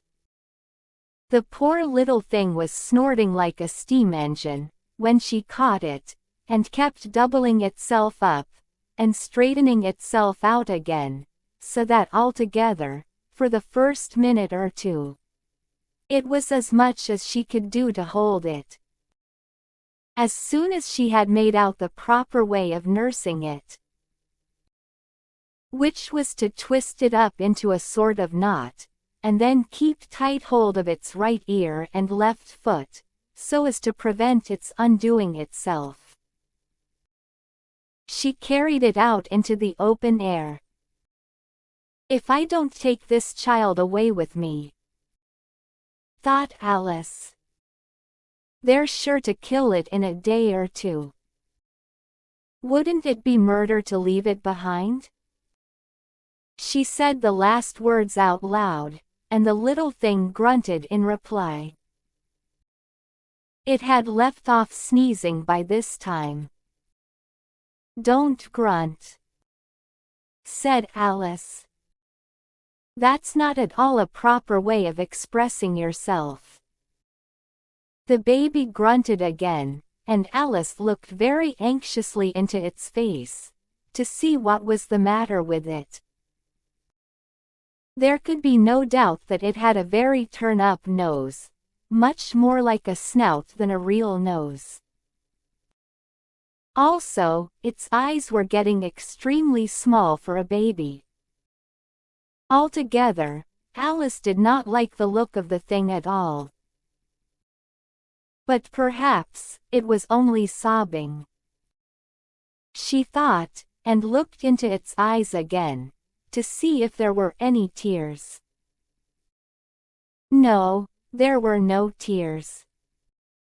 If you're going to turn into a pig, my dear, said Alice, seriously, I'll have nothing more to do with you. Mind now. The poor little thing sobbed again. Or grunted, it was impossible to say which. And they went on for some while, in silence. Alice was just beginning to think to herself. Now, what am I to do with this creature, when I get it home? When it grunted again, so violently, that she looked down into its face in some alarm. This time, there could be no mistake about it.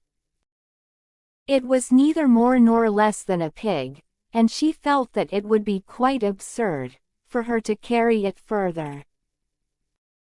So, she set the little creature down, and felt quite relieved to see it trot away quietly into the wood.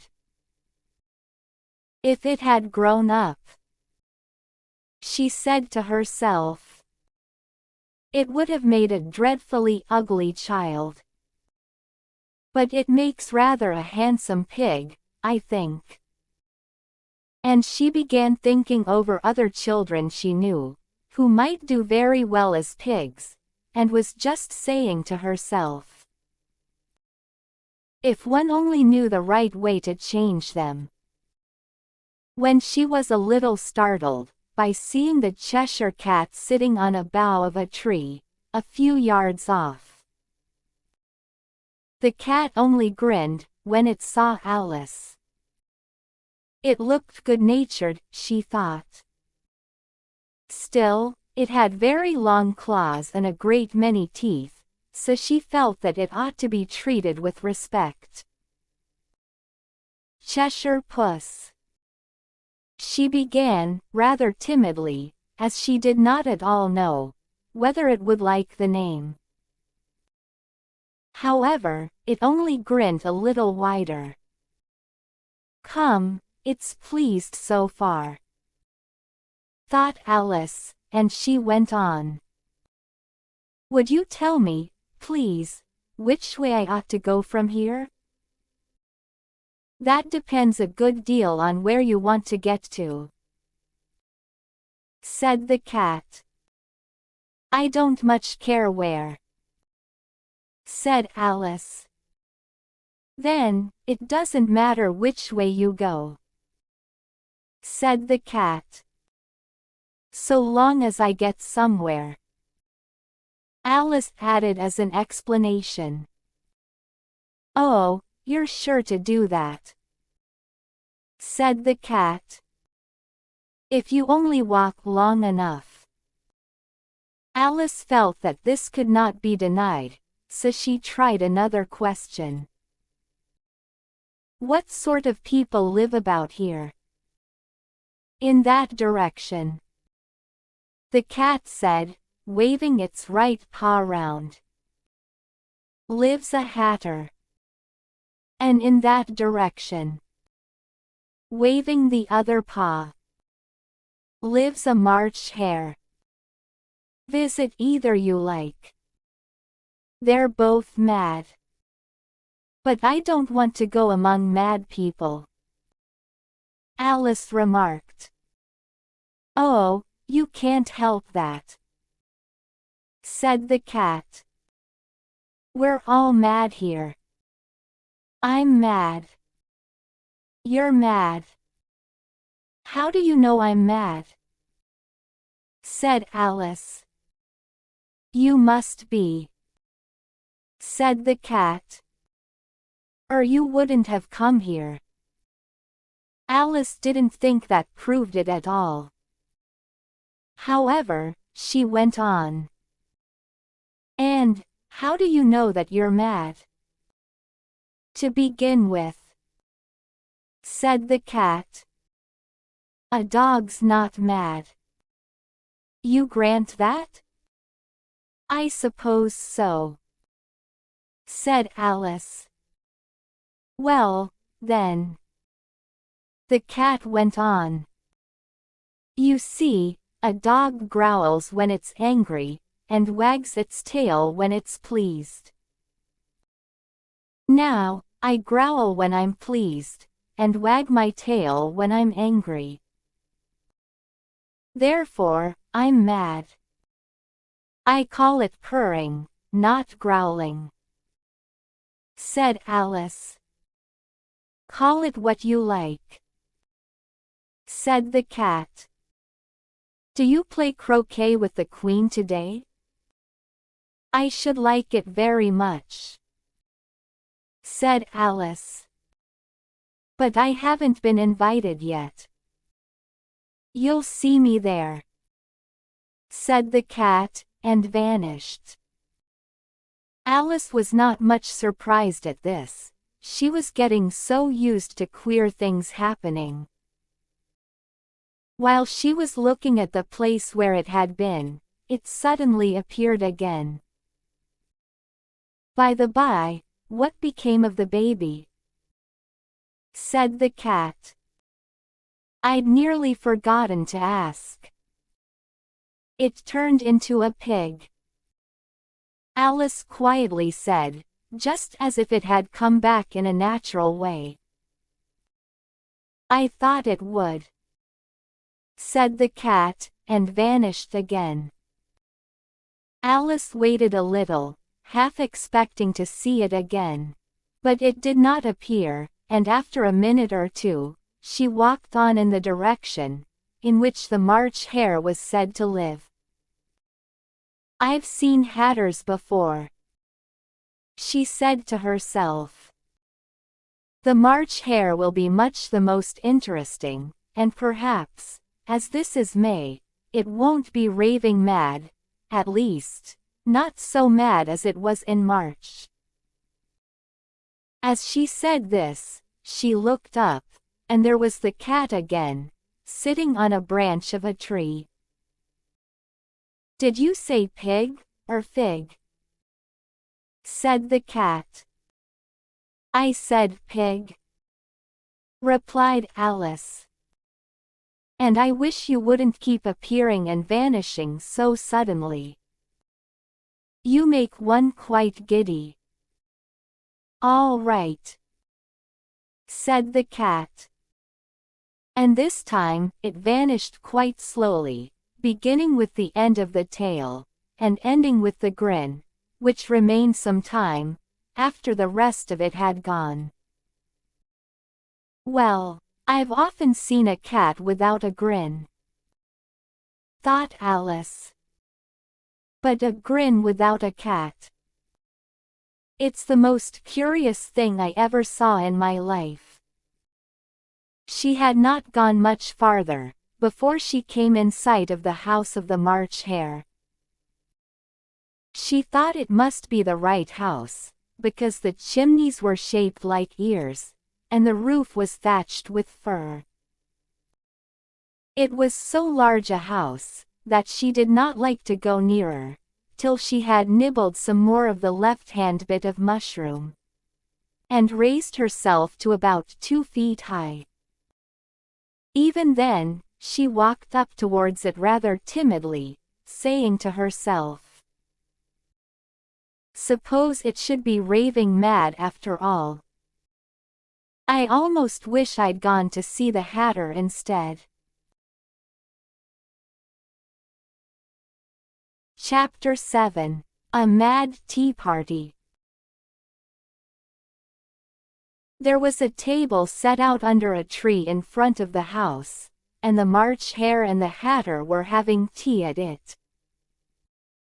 A dormouse was sitting between them, fast asleep, and the other two were using it as a cushion, resting their elbows on it, and talking over its head. "Very uncomfortable for the dormouse," thought Alice. "Only, as it's asleep, I suppose it doesn't mind."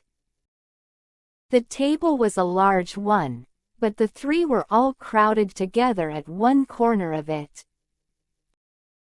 "No room, no room," they cried out, when they saw Alice coming. "There's plenty of room," said Alice indignantly, and she sat down in a large armchair at one end of the table. Have some wine, the March Hare said in an encouraging tone. Alice looked all round the table, but there was nothing on it but tea.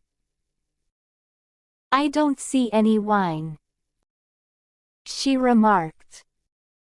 There isn't any, said the March Hare. Then, it wasn't very civil of you to offer it, said Alice angrily. It wasn't very civil of you to sit down, without being invited, said the March Hare.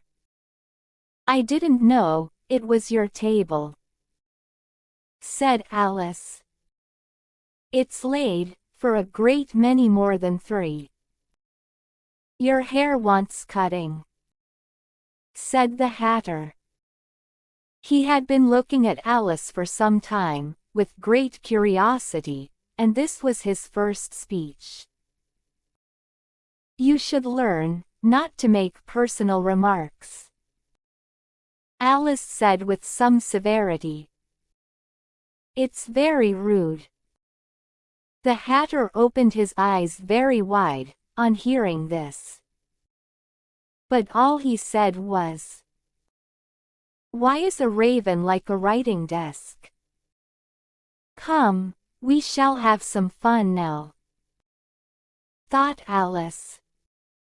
I'm glad they've begun asking riddles. I believe I can guess that, she added aloud. Do you mean that you think you can find out the answer to it? Said the March Hare. Exactly so, said Alice. Then, you should say what you mean, the March Hare went on. I do, Alice hastily replied. At least I mean what I say. That's the same thing, you know. Not the same thing a bit, said the Hatter. You might just as well say that I see what I eat is the same thing as I eat what I see. You might just as well say, added the March Hare, that I like what I get is the same thing as I get what I like. You might just as well say, added the Dormouse, who seemed to be talking in his sleep, that I breathe when I sleep is the same thing as I sleep when I breathe. It is the same thing with you, said the Hatter, and here the conversation dropped, and the party sat silent for a minute. While Alice thought over all she could remember about ravens and writing desks, which wasn't much. The Hatter was the first to break the silence. What day of the month is it? He said, turning to Alice. He had taken his watch out of his pocket, and was looking at it uneasily, shaking it every now and then, and holding it to his ear. Alice considered a little, and then said, The 4th. 2 days wrong, sighed the Hatter. I told you, butter wouldn't suit the works, he added, looking angrily at the March Hare. It was the best butter, the March Hare meekly replied. Yes, but some crumbs must have got in as well, the Hatter grumbled. You shouldn't have put it in with the bread knife. The March Hare took the watch, and looked at it gloomily. Then, he dipped it into his cup of tea, and looked at it again. But he could think of nothing better to say than his first remark. It was the best butter, you know. Alice had been looking over his shoulder, with some curiosity. "What a funny watch," she remarked. "It tells the day of the month, and doesn't tell what o'clock it is." "Why should it?" muttered the Hatter. "Does your watch tell you what year it is?" "Of course not," Alice replied very readily. "But that's because it stays the same year for such a long time together. Which is just the case with mine," said the Hatter. Alice felt dreadfully puzzled. The Hatter's remark seemed to have no sort of meaning in it, and yet, it was certainly English. "I don't quite understand you," she said, as politely as she could. "The Dormouse is asleep again," said the Hatter, and he poured a little hot tea upon its nose. The Dormouse shook its head impatiently, and said, without opening its eyes, "Of course, of course. Just what I was going to remark myself. Have you guessed the riddle yet?" the Hatter said, turning to Alice again. "No, I give it up," Alice replied. "What's the answer?" "I haven't the slightest idea," said the Hatter. "Nor I," said the March Hare. Alice sighed wearily. "I think you might do something better with the time," she said. "Than waste it in asking riddles that have no answers. If you knew time as well as I do," said the Hatter, "you wouldn't talk about wasting it." "It's him." "I don't know what you mean," said Alice. "Of course you don't," the Hatter said, tossing his head contemptuously. "I dare say, you never even spoke to time." "Perhaps not," Alice cautiously replied. "But I know I have to beat time, when I learn music." "Ah, that accounts for it," said the Hatter. "He won't stand beating. Now, if you only kept on good terms with him, he'd do almost anything you liked with the clock. For instance, suppose it were 9 o'clock in the morning, just time to begin lessons. You'd only have to whisper a hint to time, and round goes the clock in a twinkling. 1:30, time for dinner. I only wish it was," the March Hare said to itself in a whisper. "That would be grand, certainly," said Alice thoughtfully. "But then, I shouldn't be hungry for it, you know." "Not at first, perhaps," said the Hatter. "But you could keep it to 1:30, as long as you liked." "Is that the way you manage?" Alice asked. The Hatter shook his head mournfully. "Not I," he replied. "We quarreled last March, just before he went mad, you know," pointing with his teaspoon at the March Hare. "It was at the great concert given by the Queen of Hearts, and I had to sing."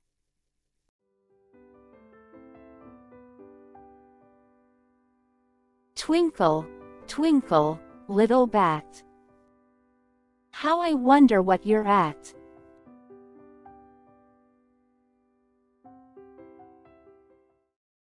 You know the song, perhaps? I've heard something like it, said Alice.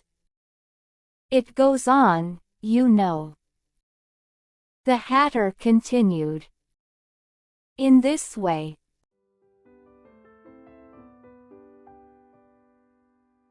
Up above the world you fly, like a tea tray in the sky. Twinkle, twinkle.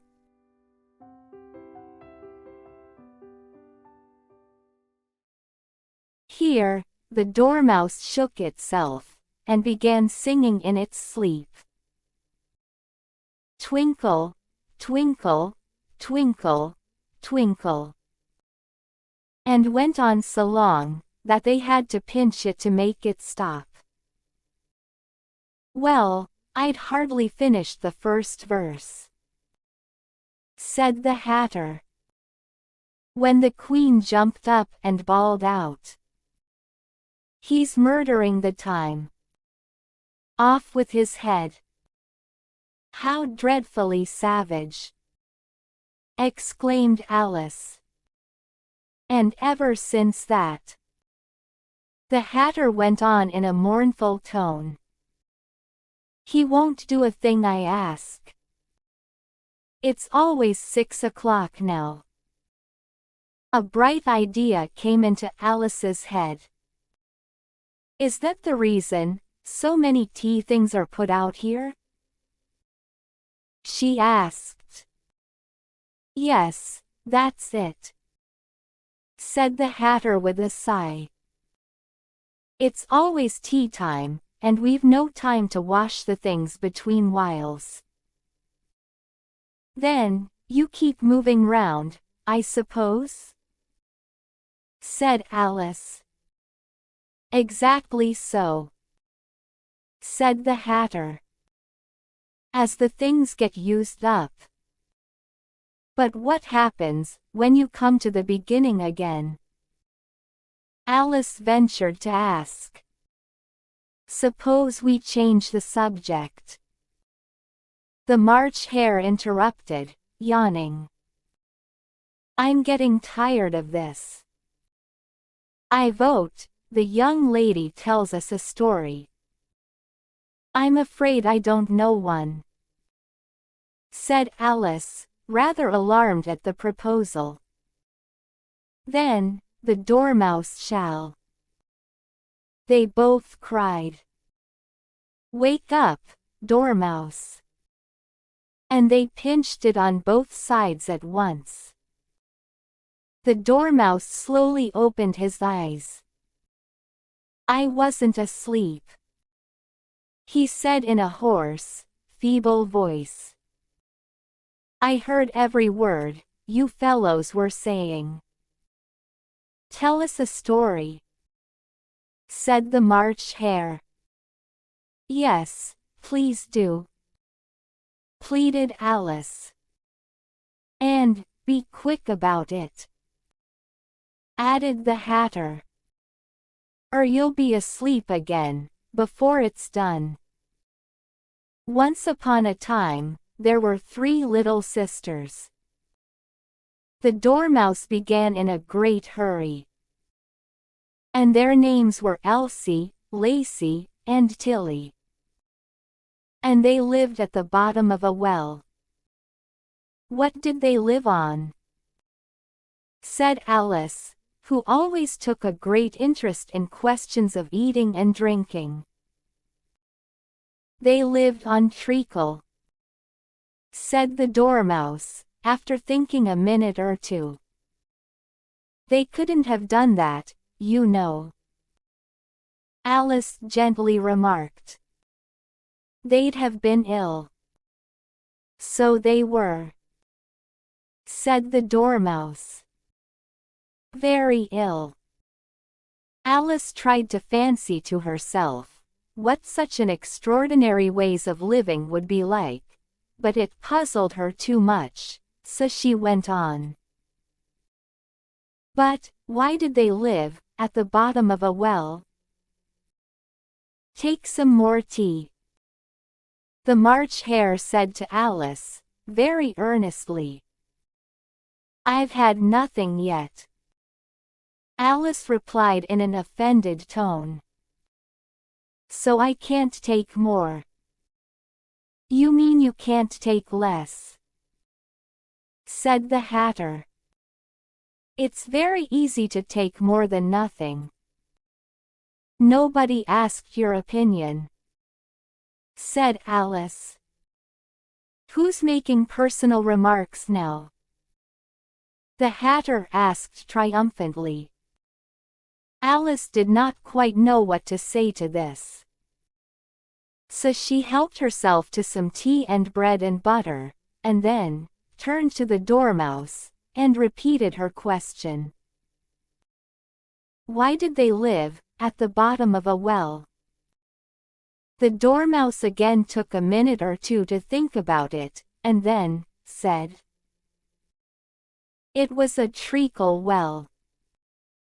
There's no such thing.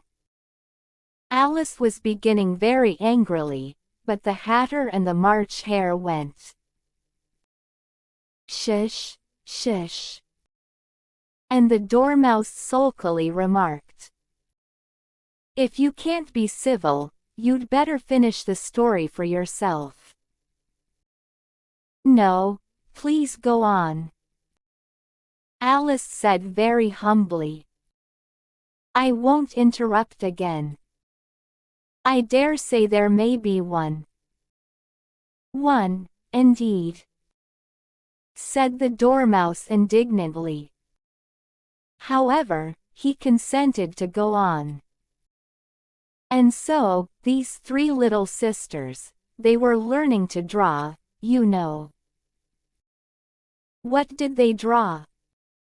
Said Alice, quite forgetting her promise. Treacle, said the Dormouse, without considering at all this time. I want a clean cup, interrupted the Hatter. Let's all move one place on. He moved on as he spoke, and the Dormouse followed him.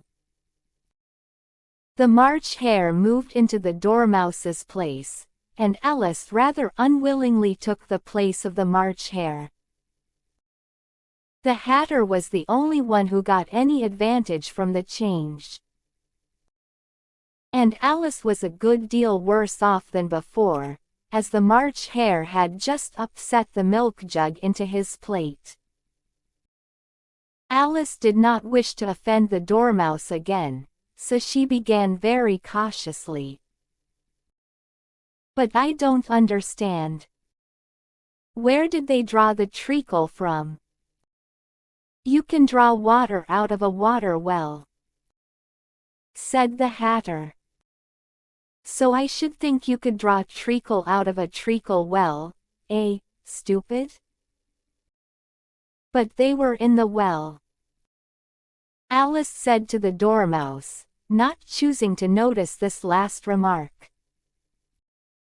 Of course they were, said the Dormouse. Well in. This answer so confused poor Alice, that she let the Dormouse go on for some time without interrupting it.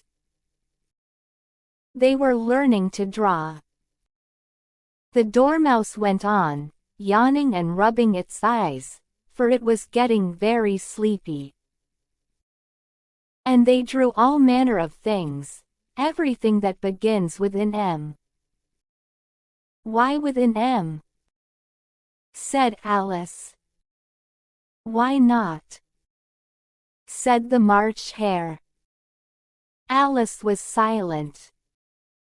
The Dormouse had closed its eyes by this time, and was going off into a doze. But, on being pinched by the Hatter, it woke up again with a little shriek, and went on. That begins with an M, such as mousetraps, and the moon, and memory, and muchness, you know, you say things are much of a muchness. Did you ever see such a thing as a drawing of a muchness? Really, now you ask me. said Alice, very much confused. I don't think. Then, you shouldn't talk, said the Hatter. This piece of rudeness was more than Alice could bear. She got up in great disgust, and walked off. The Dormouse fell asleep instantly, and neither of the others took the least notice of her going. Though she looked back once or twice, half hoping that they would call after her. The last time she saw them, they were trying to put the Dormouse into the teapot. At any rate, I'll never go there again, said Alice, as she picked her way through the wood. It's the stupidest tea party I ever was at in all my life. Just as she said this, she noticed that one of the trees had a door leading right into it. That's very curious, she thought. But everything's curious today. I think I may as well go in at once. And in she went. Once more, she found herself in the long hall, and close to the little glass table. Now, I'll manage better this time, she said to herself, and began by taking the little golden key, and unlocking the door that led into the garden. Then, she went to work nibbling at the mushroom. She had kept a piece of it in her pocket, till she was about a foot high. Then, she walked down the little passage. And then, she found herself at last in the beautiful garden, among the bright flower beds and the cool fountains. Chapter 8. The Queen's Croquet Ground. A large rose tree stood near the entrance of the garden.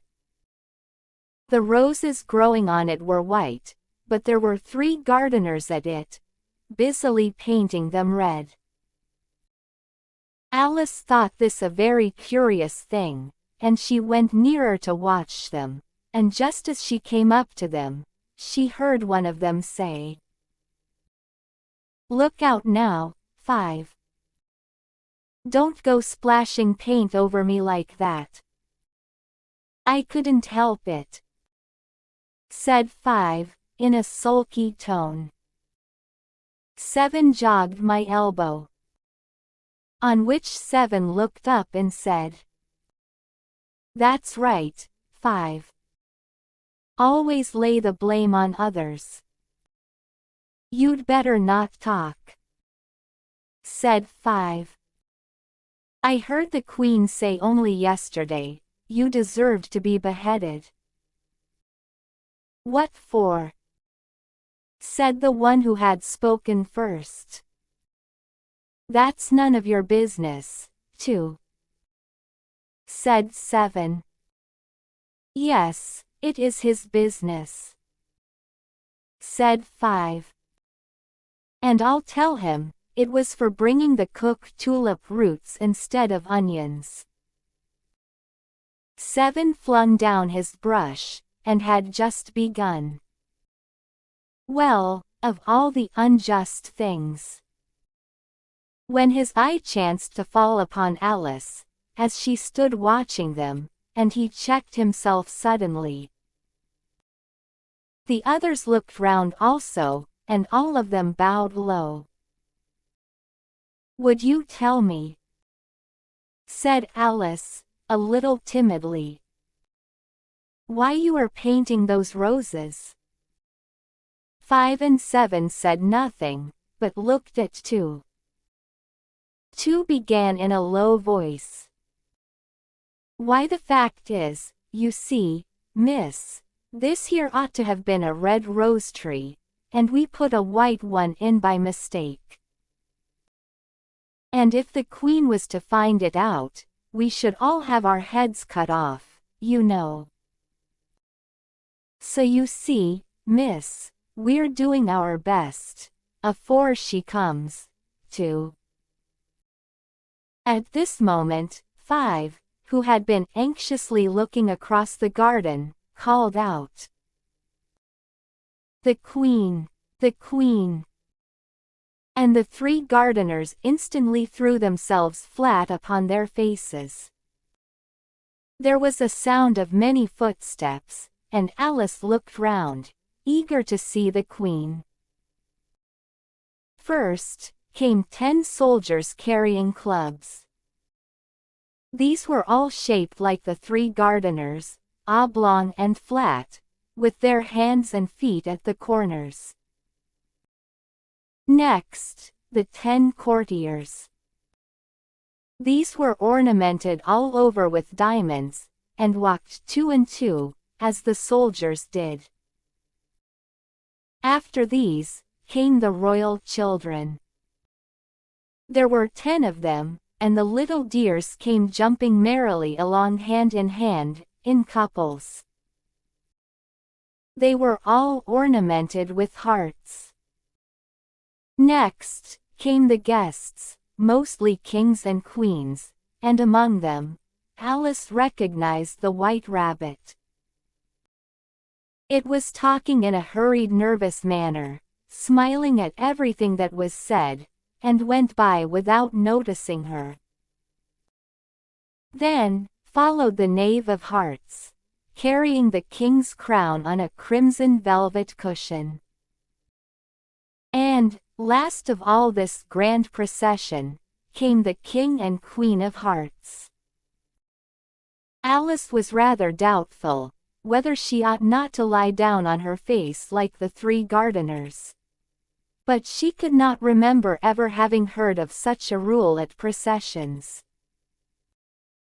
And besides, what would be the use of a procession? Thought she. If people had all to lie down upon their faces, so that they couldn't see it? So she stood still where she was, and waited. When the procession came opposite to Alice, they all stopped and looked at her, and the Queen said severely, "Who is this?" She said it to the Knave of Hearts, who only bowed and smiled in reply. "Idiot," said the Queen, tossing her head impatiently. And, turning to Alice, she went on. "What's your name, child?" "My name is Alice, so please your Majesty," said Alice very politely. But she added, to herself, "Why, they're only a pack of cards, after all. I needn't be afraid of them." "And who are these?" said the Queen, pointing to the 3 gardeners who were lying round the rose tree. For, you see, as they were lying on their faces, and the pattern on their backs was the same as the rest of the pack, she could not tell whether they were gardeners, or soldiers, or courtiers, or 3 of her own children. "How should I know?" said Alice, surprised at her own courage. "It's no business of mine." The Queen turned crimson with fury, and, after glaring at her for a moment like a wild beast, screamed, "Off with her head! Off!" "Nonsense!" said Alice, very loudly and decidedly, and the Queen was silent. The King laid his hand upon her arm, and timidly said, "Consider, my dear. She is only a child." The Queen turned angrily away from him, and said to the knave, "Turn them over." The knave did so, very carefully, with one foot. "Get up," said the queen, in a shrill, loud voice. And the 3 gardeners instantly jumped up, and began bowing to the king, the queen, the royal children, and everybody else. "Leave off that!" screamed the queen. "You make me giddy." And then, turning to the rose tree, she went on. "What have you been doing here? May it please your majesty," said Tu, in a very humble tone, going down on one knee as he spoke. "We were trying." "I see," said the queen, who had meanwhile been examining the roses. "Off with their heads." And the procession moved on, 3 of the soldiers remaining behind to execute the unfortunate gardeners, who ran to Alice for protection. "You shan't be beheaded," said Alice, and she put them into a large flower pot that stood near. The 3 soldiers wandered about for a minute or two, looking for them, and then, quietly marched off after the others. "Are their heads off?" shouted the queen. "Their heads are gone, if it please your majesty," the soldiers shouted in reply. "That's right," shouted the queen. "Can you play croquet?" The soldiers were silent, and looked at Alice, as the question was evidently meant for her. "Yes," shouted Alice.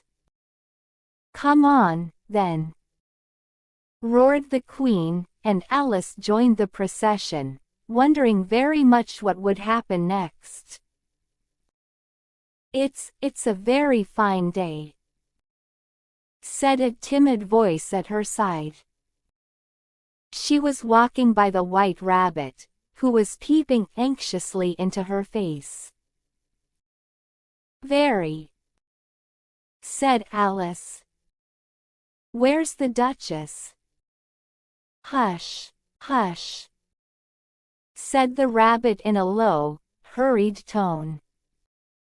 He looked anxiously over his shoulder as he spoke, and then raised himself upon tiptoe, put his mouth close to her ear, and whispered, "She's under sentence of execution." "What for?" said Alice. "Did you say, 'What a pity'?" the rabbit asked. "No, I didn't," said Alice. "I don't think it's at all a pity. I said, 'What for?'" She boxed the queen's ears. The rabbit began. Alice gave a little scream of laughter. "Oh, hush," the rabbit whispered in a frightened tone. "The queen will hear you." You see, she came rather late, and the queen said, "Get to your places," shouted the queen in a voice of thunder, and people began running about in all directions, tumbling up against each other. However, they got settled down in a minute or two, and the game began. Alice thought she had never seen such a curious croquet ground in her life. It was all ridges and furrows. The balls were live hedgehogs, the mallets, live flamingos. And the soldiers had to double themselves up, and to stand on their hands and feet, to make the arches. The chief difficulty, Alice found at first, was in managing her flamingo. She succeeded in getting its body tucked away, comfortably enough, under her arm, with its legs hanging down. But generally, just as she had got its neck nicely straightened out, and was going to give the hedgehog a blow with its head. It would twist itself round and look up in her face, with such a puzzled expression that she could not help bursting out laughing. And when she had got its head down, and was going to begin again, it was very provoking to find that the hedgehog had unrolled itself, and was in the act of crawling away. Besides all this, there was generally a ridge or furrow in the way wherever she wanted to send the hedgehog to. And, as the doubled-up soldiers were always getting up, and walking off to other parts of the ground, Alice soon came to the conclusion that it was a very difficult game indeed. The players all played at once without waiting for turns, quarreling all the while, and fighting for the hedgehogs. And in a very short time, the queen was in a furious passion, and went stamping about, and shouting, "Off with his head!" or "Off with her head!" about once in a minute. Alice began to feel very uneasy. To be sure, she had not as yet had any dispute with the queen, but she knew that it might happen any minute. And then, thought she, what would become of me? They're dreadfully fond of beheading people here. The great wonder is, that there's anyone left alive. She was looking about for some way of escape, and wondering whether she could get away without being seen, when she noticed a curious appearance in the air. It puzzled her very much at first, but, after watching it a minute or two, she made it out to be a grin, and she said to herself, "It's the Cheshire Cat. Now, I shall have somebody to talk to." "How are you getting on?" said the cat, as soon as there was mouth enough for it to speak with. Alice waited, till the eyes appeared, and then nodded. "It's no use speaking to it," she thought, "till its ears have come, or at least, one of them." In another minute, the whole head appeared, and then, Alice put down her flamingo, and began an account of the game, feeling very glad she had someone to listen to her. The cat seemed to think that there was enough of it now in sight, and no more of it appeared. "I don't think they play at all fairly," Alice began, in rather a complaining tone. "And they all quarrel so dreadfully, one can't hear oneself speak, and they don't seem to have any rules in particular. At least, if there are, nobody attends to them, and you've no idea how confusing it is, all the things being alive. For instance, there's the arch I've got to go through next, walking about at the other end of the ground. And I should have croqueted the queen's hedgehog just now, only it ran away, when it saw mine coming.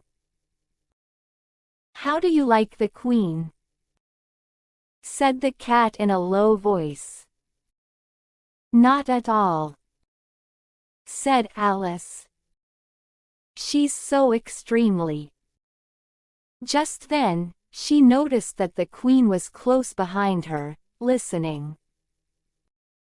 So she went on, "Likely to win, that it's hardly worth while finishing the game."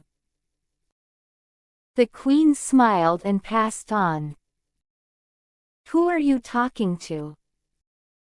said the king, going up to Alice, and looking at the cat's head with great curiosity.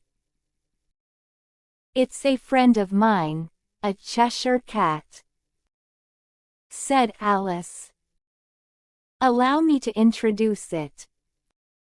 I don't like the look of it at all," said the king. "However, it may kiss my hand, if it likes." "I'd rather not," the cat remarked. "Don't be impertinent," said the king. "And don't look at me like that." He got behind Alice as he spoke. "A cat may look at a king," said Alice. "I've read that in some book, but I don't remember where." "Well, it must be removed," said the king very decidedly, and he called the queen, who was passing at the moment. "My dear, I wish you would have this cat removed." The queen had only one way of settling all difficulties, great or small. "Off with his head," she said, without even looking round. "I'll fetch the executioner myself," said the king eagerly, and he hurried off. Alice thought she might as well go back and see how the game was going on, as she heard the queen's voice in the distance, screaming with passion. She had already heard her sentence 3 of the players to be executed, for having missed their turns. And she did not like the look of things at all, as the game was in such confusion, that she never knew whether it was her turn or not. So she went in search of her hedgehog. The hedgehog was engaged in a fight with another hedgehog, which seemed to Alice an excellent opportunity for croqueting one of them with the other. The only difficulty was that her flamingo was gone across to the other side of the garden, where Alice could see it trying in a helpless sort of way to fly up into a tree. By the time she had caught the flamingo and brought it back, the fight was over, and both the hedgehogs were out of sight.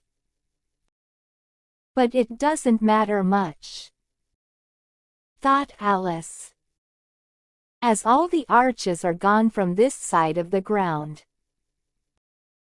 So she tucked it away under her arm, that it might not escape again, and went back for a little more conversation with her friend. When she got back to the Cheshire Cat, she was surprised to find quite a large crowd collected round it. There was a dispute going on between the executioner, the king, and the queen, who were all talking at once, while all the rest were quite silent, and looked very uncomfortable. The moment Alice appeared, she was appealed to by all 3 to settle the question. And they repeated their arguments to her, though, as they all spoke at once, she found it very hard indeed to make out exactly what they said. The executioner's argument was that you couldn't cut off a head unless there was a body to cut it off from. That he had never had to do such a thing before, and he wasn't going to begin at his time of life. The king's argument was that anything that had a head could be beheaded, and that you weren't to talk nonsense. The queen's argument was that if something wasn't done about it in less than no time, she'd have everybody executed, all round. It was this last remark that had made the whole party look so grave and anxious. Alice could think of nothing else to say, but "It belongs to the Duchess. You'd better ask her about it. She's in prison," the queen said to the executioner. "Fetch her here." And the executioner went off like an arrow. The cat's head began fading away the moment he was gone, and, by the time he had come back with the Duchess, it had entirely disappeared. So the king and the executioner ran wildly up and down looking for it, while the rest of the party went back to the game. Chapter 9. The Mock Turtle's Story. You can't think how glad I am to see you again, you dear old thing, said the Duchess, as she tucked her arm affectionately into Alice's, and they walked off together. Alice was very glad to find her in such a pleasant temper, and thought to herself that perhaps it was only the pepper that had made her so savage when they met in the kitchen. "When I'm a duchess," she said to herself. Not in a very hopeful tone though. "I won't have any pepper in my kitchen at all. Soup does very well without, maybe it's always pepper that makes people hot-tempered."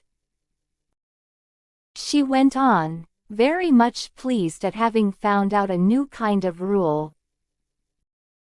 "And vinegar that makes them sour, and chamomile that makes them bitter, and barley sugar and such things that make children sweet-tempered. I only wish people knew that. Then, they wouldn't be so stingy about it, you know." She had quite forgotten the Duchess by this time, and was a little startled when she heard her voice close to her ear. "You're thinking about something, my dear, and that makes you forget to talk. I can't tell you just now what the moral of that is, but I shall remember it in a bit. Perhaps it hasn't one," Alice ventured to remark. "Tut, tut, child," said the Duchess. "Everything's got a moral, if only you can find it." And she squeezed herself up closer to Alice's side as she spoke. Alice did not much like keeping so close to her. First, because the Duchess was very ugly. And secondly, because she was exactly the right height to rest her chin upon Alice's shoulder, and it was an uncomfortably sharp chin. However, she did not like to be rude, so she bore it as well as she could. "The game's going on rather better now," she said, by way of keeping up the conversation a little. "'Tis so," said the Duchess. "And the moral of that is, oh, 'tis love, that makes the world go round," somebody said. Alice whispered, "That it's done by everybody minding their own business." "Ah, well, it means much the same thing," said the Duchess, digging her sharp little chin into Alice's shoulder as she added. "And the moral of that is, take care of the sense, and the sounds will take care of themselves." How fond she is of finding morals in things, Alice thought to herself. "I dare say, you're wondering why I don't put my arm round your waist," the Duchess said after a pause. "The reason is, that I'm doubtful about the temper of your flamingo. Shall I try the experiment? He might bite," Alice cautiously replied, not feeling at all anxious to have the experiment tried. "Very true," said the Duchess. "Flamingos and mustard both bite. And the moral of that is, birds of a feather flock together. Only mustard isn't a bird." Alice remarked.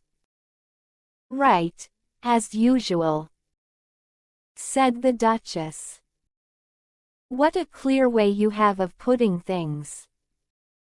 It's a mineral, I think, said Alice. Of course it is, said the Duchess, who seemed ready to agree to everything that Alice said. There's a large mustard mine near here. And the moral of that is, the more there is of mine, the less there is of yours. Oh, I know, exclaimed Alice, who had not attended to this last remark. It's a vegetable. It doesn't look like one, but it is. I quite agree with you, said the Duchess. And the moral of that is, be what you would seem to be. Or if you'd like it put more simply, never imagine yourself not to be otherwise than what it might appear to others. That what you were, or might have been, was not otherwise than what you had been, would have appeared to them to be otherwise. I think I should understand that better, Alice said very politely, if I had it written down. But I can't quite follow it as you say it. That's nothing to what I could say, if I chose, the Duchess replied, in a pleased tone. Pray don't trouble yourself to say it any longer than that, said Alice. Oh, don't talk about trouble, said the Duchess. I make you a present of everything I've said as yet. A cheap sort of present, thought Alice. I'm glad they don't give birthday presents like that. But she did not venture to say it out loud. Thinking again? The Duchess asked, with another dig of her sharp little chin. I've a right to think, said Alice sharply, for she was beginning to feel a little worried. Just about as much right, said the Duchess, as pigs have to fly. And the more. But here, to Alice's great surprise, the Duchess's voice died away, even in the middle of her favorite word, moral. And the arm that was linked into hers began to tremble. Alice looked up, and there stood the Queen in front of them, with her arms folded, frowning like a thunderstorm. A fine day, Your Majesty, the Duchess began in a low, weak voice. Now, I give you fair warning, shouted the Queen, stamping on the ground as she spoke. Either you or your head must be off, and that in about half no time. Take your choice. The Duchess took her choice, and was gone in a moment. Let's go on with the game, the Queen said to Alice.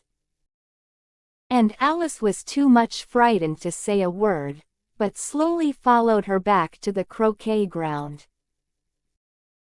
The other guests had taken advantage of the Queen's absence, and were resting in the shade. However, the moment they saw her, they hurried back to the game, the Queen merely remarking that a moment's delay would cost them their lives. All the time they were playing, the Queen never left off quarreling with the other players, and shouting, "Off with his head," or "Off with her head." Those whom she sentenced were taken into custody by the soldiers, who of course had to leave off being arches to do this. So that by the end of half an hour or so, there were no arches left. and all the players, except the king, the queen, and Alice, were in custody, and under sentence of execution. Then, the queen left off, quite out of breath, and said to Alice, "Have you seen the mock turtle yet?" "No," said Alice. "I don't even know what a mock turtle is." "It's the thing mock turtle soup is made from," said the queen. "I never saw one, or heard of one," said Alice. "Come on, then," said the queen, "and he shall tell you his history." As they walked off together, Alice heard the king say in a low voice, to the company generally, "You are all pardoned. Come, that's a good thing," she said to herself, for she had felt quite unhappy at the number of executions the queen had ordered. They very soon came upon a griffin, lying fast asleep in the sun. "Up, lazy thing," said the queen, "and take this young lady to see the mock turtle, and to hear his history. I must go back, and see after some executions I have ordered." And she walked off, leaving Alice alone with the griffin. Alice did not quite like the look of the creature, but on the whole, she thought it would be quite as safe to stay with it, as to go after that savage queen. So she waited. The griffin sat up and rubbed its eyes. Then, it watched the queen, till she was out of sight. Then, it chuckled. "What fun!"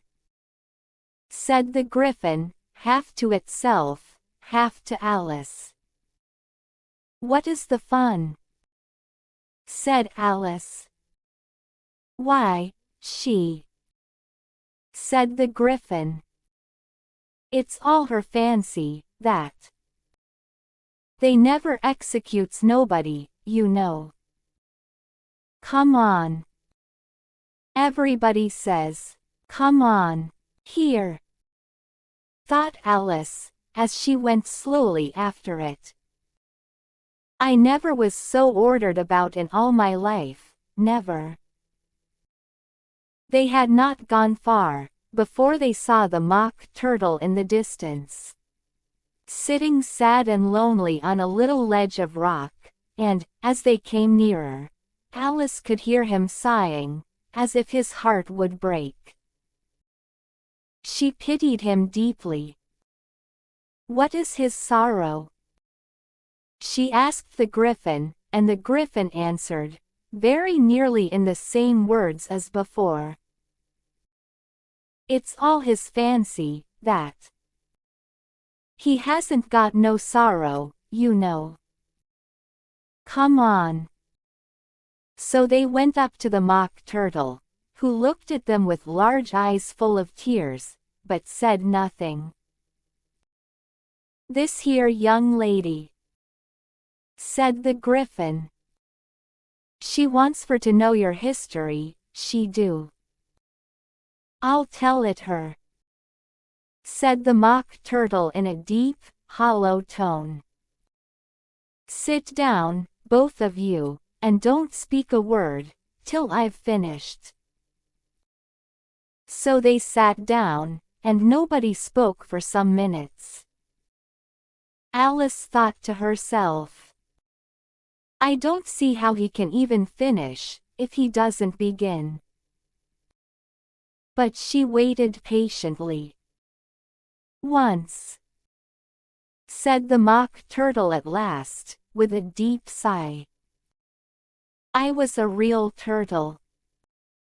These words were followed by a very long silence, broken only by an occasional exclamation of "Hurraroo" from the griffin, and the constant heavy sobbing of the Mock Turtle. Alice was very nearly getting up and saying, "Thank you, sir, for your interesting story." But she could not help thinking there must be more to come, so she sat still and said nothing. "When we were little," the Mock Turtle went on at last, more calmly, though still sobbing a little now and then, "we went to school in the sea. The master was an old turtle, we used to call him Tortoise." "Why did you call him Tortoise, if he wasn't one?" Alice asked. "We called him Tortoise, because he taught us," said the Mock Turtle angrily. "Really, you are very dull.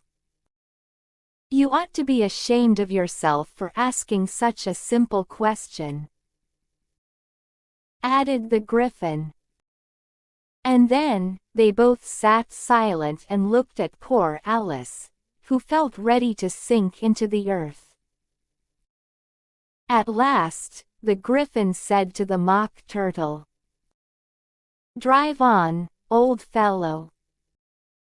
Don't be all day about it." And he went on in these words. "Yes, we went to school in the sea, though you mayn't believe it." "I never said I didn't," interrupted Alice. "You did," said the Mock Turtle. "Hold your tongue," added the Griffin, before Alice could speak again. The Mock Turtle went on. "We had the best of educations, in fact, we went to school every day. I've been to a day school, too," said Alice. "You needn't be so proud as all that." "With extras?" asked the Mock Turtle, a little anxiously. "Yes," said Alice. "We learned French and music." "And washing?" said the Mock Turtle. "Certainly not," said Alice indignantly. "Ah, then, yours wasn't a really good school," said the Mock Turtle in a tone of great relief. Now, at ours, they had at the end of the bill, French, music, and washing, extra. You couldn't have wanted it much," said Alice. "Living at the bottom of the sea, I couldn't afford to learn it," said the Mock Turtle with a sigh. "I only took the regular course." "What was that?" inquired Alice. "Reeling and writhing, of course, to begin with," the Mock Turtle replied. "And then, the different branches of arithmetic, ambition, distraction, uglification, and derision." "I never heard of uglification," Alice ventured to say. "What is it?" The Griffin lifted up both its paws in surprise. "What? Never heard of uglifying?" it exclaimed. "You know what to beautify is, I suppose?" "Yes," said Alice doubtfully. "It means, to make anything prettier." "Well, then," the Griffin went on, "if you don't know what to uglify is, you are a simpleton." Alice did not feel encouraged to ask any more questions about it, so she turned to the Mock Turtle, and said, "What else had you to learn?" "Well, there was mystery. The Mock Turtle replied, counting off the subjects on his flappers. Mystery, ancient and modern, with seaography. Then, drawling, the drawling master was an old conger eel, that used to come once a week. He taught us drawling, stretching, and fainting in coils. What was that like? Said Alice. Well, I can't show it you myself. The Mock Turtle said. I'm too stiff. And the Griffin never learnt it. Hadn't time. Said the Griffin. I went to the classics master, though. He was an old crab, he was. I never went to him. The Mock Turtle said with a sigh. He taught laughing and grief, they used to say. So he did, so he did. Said the Griffin, sighing in his turn. And both creatures hid their faces in their paws. And how many hours a day did you do lessons? Said Alice, in a hurry to change the subject. 10 hours, the first day. Said the Mock Turtle. 9, the next, and so on. What a curious plan! Exclaimed Alice. That's the reason they're called lessons. The Griffin remarked. Because they lesson from day to day. This was quite a new idea to Alice, and she thought it over a little, before she made her next remark. Then, the 11th day must have been a holiday?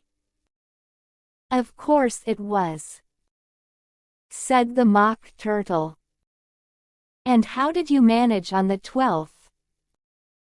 Alice went on eagerly. That's enough about lessons. The Griffin interrupted in a very decided tone. Tell her something about the games now. Chapter 10. The Lobster Quadrille. The Mock Turtle sighed deeply, and drew the back of one flapper across his eyes. He looked at Alice, and tried to speak, but for a minute or two, sobs choked his voice. Same as if he had a bone in his throat. Said the Griffin.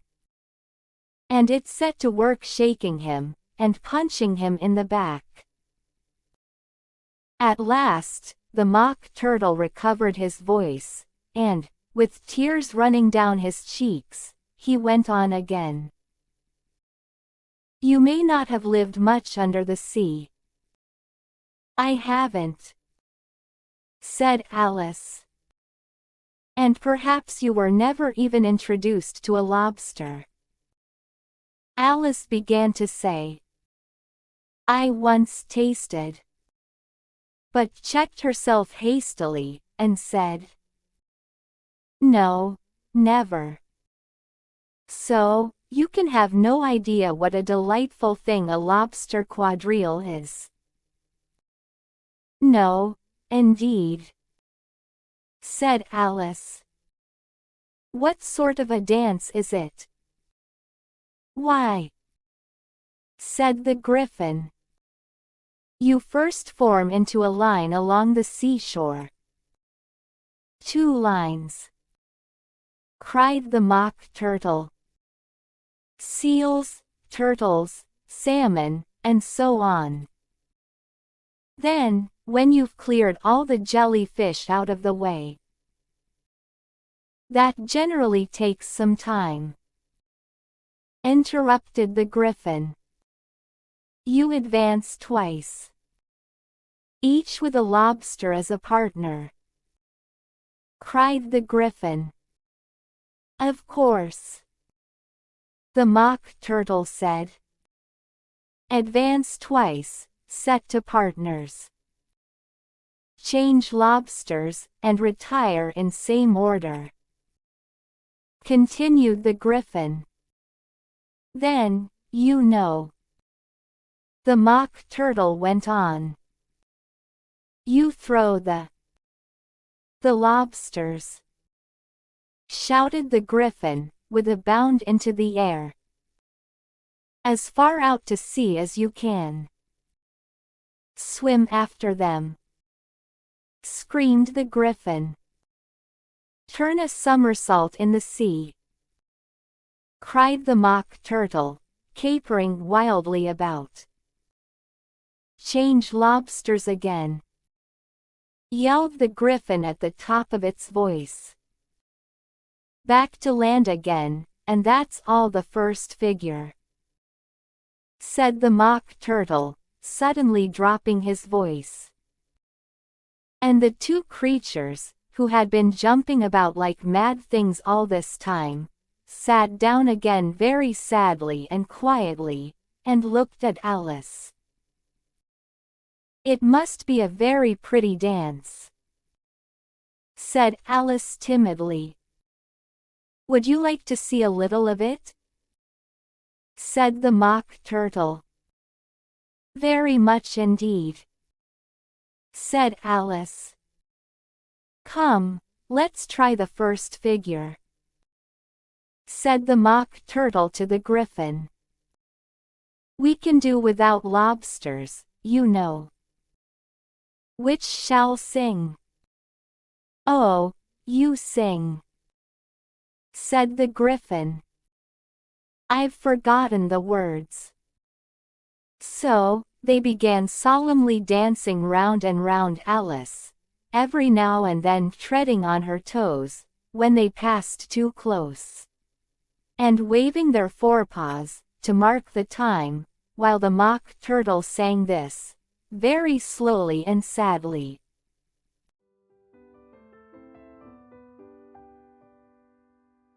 Will you walk a little faster?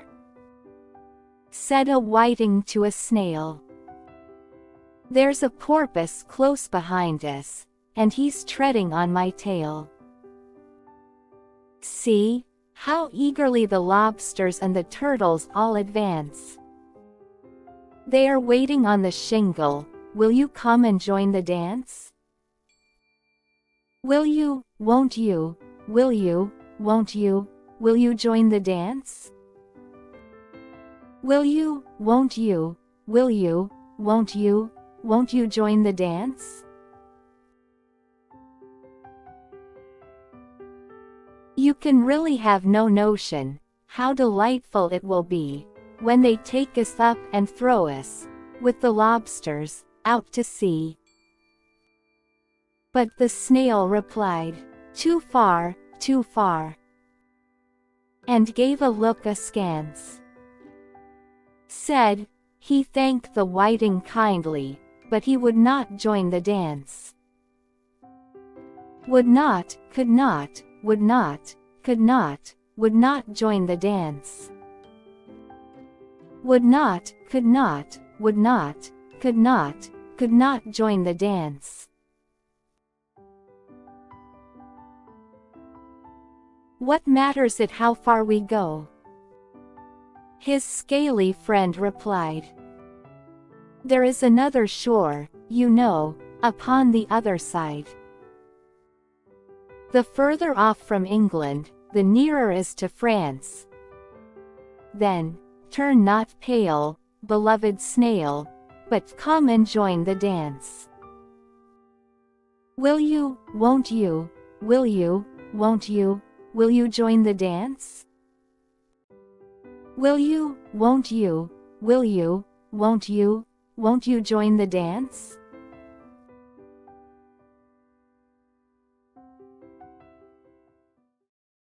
Thank you, it's a very interesting dance to watch, said Alice, feeling very glad that it was over at last. And I do so like that curious song about the whiting.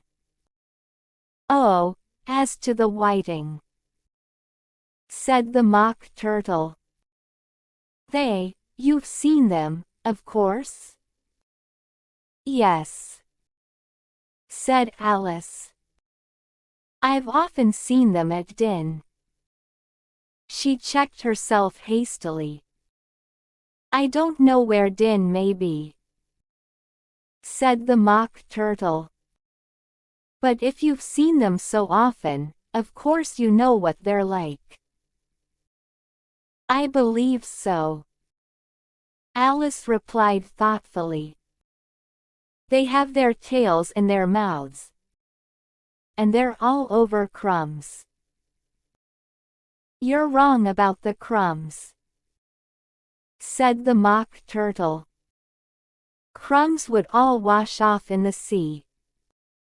But they have their tails in their mouths. And the reason is. Here, the Mock Turtle yawned and shut his eyes. Tell her about the reason and all that, he said to the Griffin. The reason is, said the Griffin, that they would go with the lobsters to the dance. So they got thrown out to sea. So they had to fall a long way. So they got their tails fast in their mouths. So they couldn't get them out again. That's all. Thank you, said Alice. It's very interesting. I never knew so much about a whiting before. I can tell you more than that, if you like, said the Griffin. Do you know why it's called a whiting?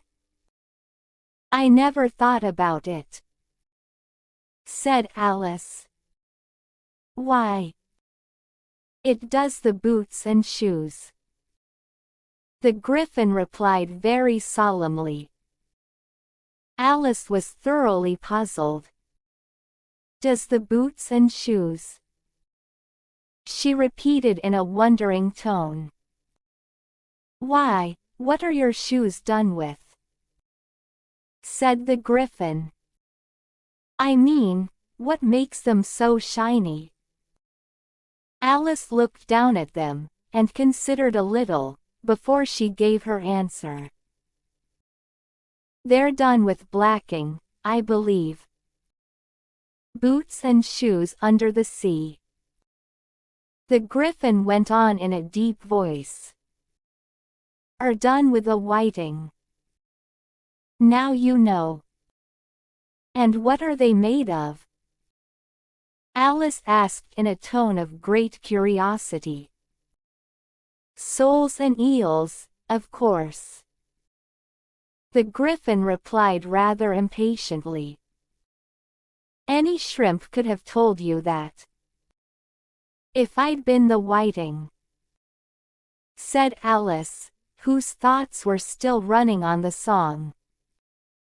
I'd have said to the porpoise, keep back, please.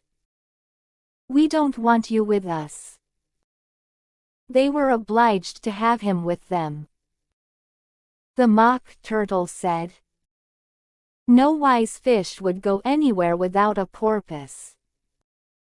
Wouldn't it really? Said Alice in a tone of great surprise.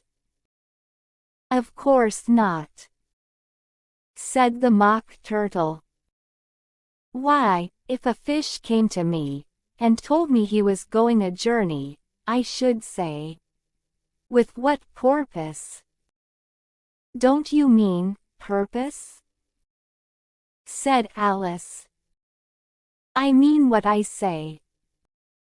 The Mock Turtle replied in an offended tone. And the Griffin added, come, let's hear some of your adventures. I could tell you my adventures, beginning from this morning, said Alice a little timidly. But it's no use going back to yesterday, because I was a different person then. Explain all that, said the Mock Turtle. No, no, the adventures first, said the Griffin in an impatient tone. Explanations take such a dreadful time. So Alice began telling them her adventures, from the time when she first saw the White Rabbit. She was a little nervous about it just at first. The two creatures got so close to her, one on each side, and opened their eyes and mouths so very wide, but she gained courage as she went on. Her listeners were perfectly quiet, till she got to the part about her repeating, "You're old, Father William," to the caterpillar, and the words all coming different, and then, the Mock Turtle drew a long breath, and said, "That's very curious. It's all about as curious as it can be," said the Griffin. "It all came different," the Mock Turtle repeated thoughtfully. "I should like to hear her try and repeat something now. Tell her to begin." He looked at the Griffin, as if he thought it had some kind of authority over Alice. "Stand up and repeat. 'Tis the voice of the sluggard," said the Griffin. "How the creatures order one about, and make one repeat lessons," thought Alice. "I might as well be at school at once." However, she got up, and began to repeat it, but her head was so full of the lobster quadrille, that she hardly knew what she was saying, and the words came very queer indeed.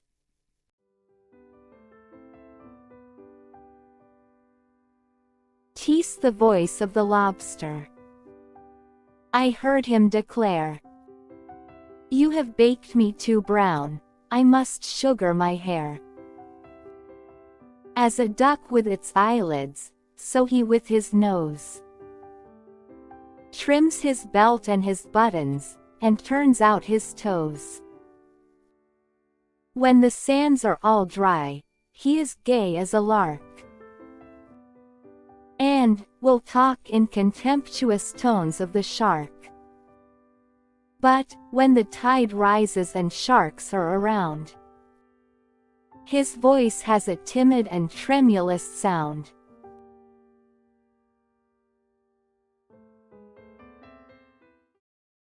That's different from what I used to say, when I was a child," said the Griffin. "Well, I never heard it before," said the Mock Turtle. "But it sounds uncommon nonsense." Alice said nothing.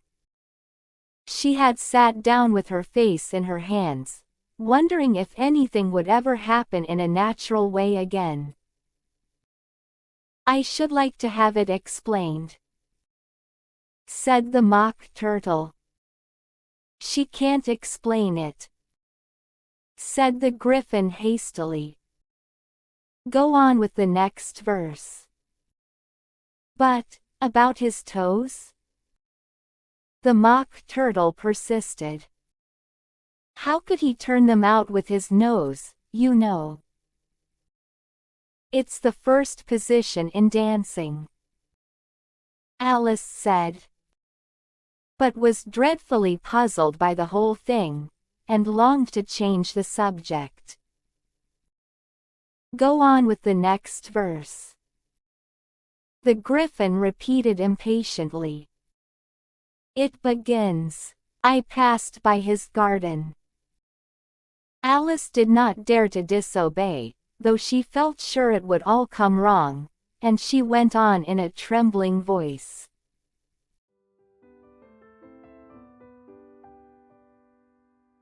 "I passed by his garden, and marked, with one eye. How the owl and the panther were sharing a pie.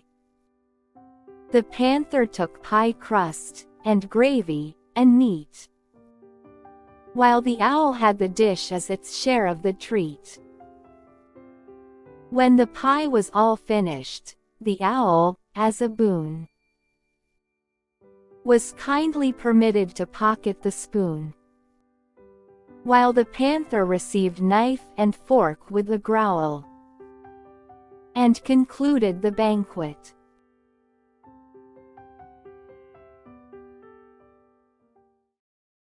What is the use of repeating all that stuff? The Mock Turtle interrupted. If you don't explain it, as you go on, it's by far the most confusing thing I ever heard. Yes, I think you'd better leave off, said the Griffin. And Alice was only too glad to do so. Shall we try another figure of the lobster quadrille? The Griffin went on. Or would you like the Mock Turtle to sing you a song? Oh, a song, please, if the Mock Turtle would be so kind. Alice replied, so eagerly that the Griffin said, in a rather offended tone, no accounting for tastes. Sing her, Turtle Soup, will you, old fellow? The Mock Turtle sighed deeply, and began, in a voice sometimes choked with sobs, to sing this.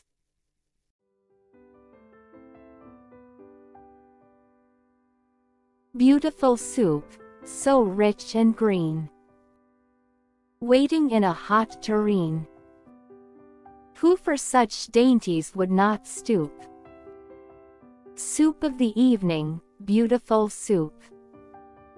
Soup of the evening, beautiful soup. Beautiful soup. Beautiful soup. Soup of the evening. Beautiful, beautiful soup. Beautiful soup. Who cares for fish, game, or any other dish? Who would not give all else for 2 pennyworth only of beautiful soup? Pennyworth only of beautiful soup? Beautiful soup. Beautiful soup. Soup of the evening. Beautiful, beautiful soup.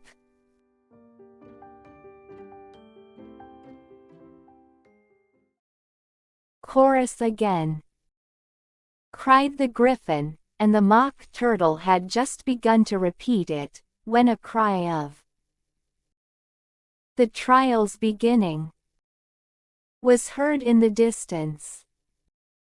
Come on, cried the Griffin, and, taking Alice by the hand, it hurried off, without waiting for the end of the song. What trial is it? Alice panted as she ran. But the Griffin only answered, Come on, and ran the faster, while more and more faintly came, carried on the breeze that followed them, the melancholy words.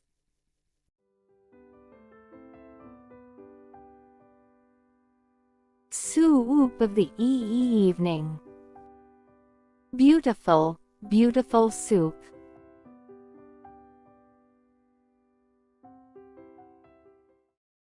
Chapter 11. Who Stole the Tarts? The King and Queen of Hearts were seated on their throne, when they arrived. With a great crowd assembled about them, all sorts of little birds and beasts, as well as the whole pack of cards. The knave was standing before them, in chains, with a soldier on each side to guard him. And near the king was the White Rabbit, with a trumpet in one hand, and a scroll of parchment in the other. In the very middle of the court was a table, with a large dish of tarts upon it. They looked so good, that it made Alice quite hungry to look at them. "I wish they'd get the trial done," she thought, "and hand round the refreshments." But there seemed to be no chance of this, so she began looking at everything about her, to pass away the time. Alice had never been in a court of justice before, but she had read about them in books, and she was quite pleased to find that she knew the name of nearly everything there. "That's the judge," she said to herself, "because of his great wig." The judge, by the way, was the king. And as he wore his crown over the wig. Look at the frontispiece, if you want to see how he did it. He did not look at all comfortable, and it was certainly not becoming. "And that's the jury box," thought Alice. "And those 12 creatures." She was obliged to say, "creatures," you see, because some of them were animals, and some were birds. "I suppose they are the jurors." She said this last word 2 or 3 times over to herself, being rather proud of it. For she thought, and rightly too, that very few little girls of her age knew the meaning of it at all. However, jurymen would have done just as well. The 12 jurors were all writing very busily on slates. "What are they doing?" Alice whispered to the Griffin. "They can't have anything to put down yet, before the trial's begun. They're putting down their names." The Griffin whispered in reply, "For fear they should forget them before the end of the trial." "Stupid things," Alice began in a loud, indignant voice, but she stopped hastily, for the White Rabbit cried out, "Silence in the court!" And the king put on his spectacles, and looked anxiously round, to make out who was talking. Alice could see, as well as if she were looking over their shoulders, that all the jurors were writing down, "stupid things," on their slates. And she could even make out that one of them didn't know how to spell "stupid," and that he had to ask his neighbor to tell him. "A nice muddle their slates'll be in, before the trial's over," thought Alice. One of the jurors had a pencil that squeaked. This, of course, Alice could not stand, and she went round the court and got behind him, and very soon found an opportunity of taking it away. She did it so quickly that the poor little juror, it was Bill, the lizard, could not make out at all what had become of it. So, after hunting all about for it, he was obliged to write with one finger for the rest of the day. And this was of very little use, as it left no mark on the slate. "Harold, read the accusation," said the king. On this, the White Rabbit blew 3 blasts on the trumpet, and then unrolled the parchment scroll, and read as follows.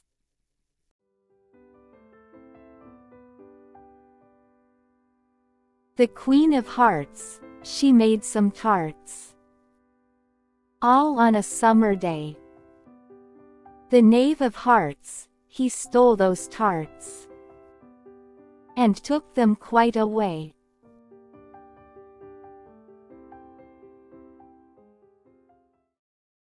Consider your verdict. The king said to the jury. Not yet, not yet. The rabbit hastily interrupted. There's a great deal to come before that. Call the first witness, said the king. And the white rabbit blew 3 blasts on the trumpet, and called out, First witness. The first witness was the Hatter. He came in with a teacup in one hand, and a piece of bread and butter in the other. I beg pardon, Your Majesty, he began, for bringing these in. But I hadn't quite finished my tea, when I was sent for. You ought to have finished, said the king. When did you begin? The Hatter looked at the March Hare, who had followed him into the court, arm in arm with the Dormouse. 14th of March, I think it was, he said. 15th, said the March Hare. 16th, added the Dormouse. Write that down, the king said to the jury, and the jury eagerly wrote down all 3 dates on their slates, and then added them up, and reduced the answer to shillings and pence. Take off your hat, the king said to the Hatter. It isn't mine, said the Hatter. Stolen, the king exclaimed, turning to the jury, who instantly made a memorandum of the fact. I keep them to sell, the Hatter added as an explanation. I've none of my own. I'm a Hatter. Here, the queen put on her spectacles, and began staring at the Hatter, who turned pale and fidgeted. Give your evidence, said the king. And don't be nervous, or I'll have you executed on the spot.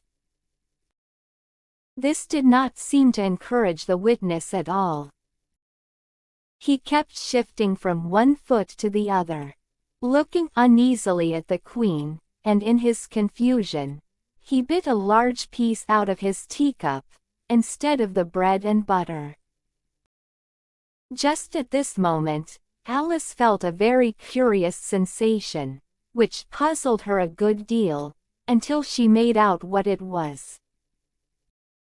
She was beginning to grow larger again, and she thought at first she would get up and leave the court.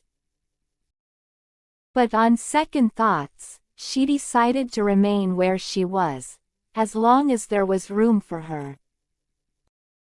I wish you wouldn't squeeze so, said the Dormouse, who was sitting next to her.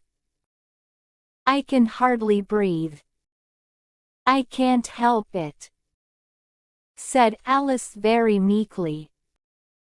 I'm growing. You've no right to grow here, said the Dormouse.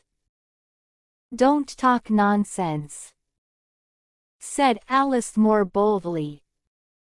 You know you're growing too. Yes, but I grow at a reasonable pace, said the Dormouse.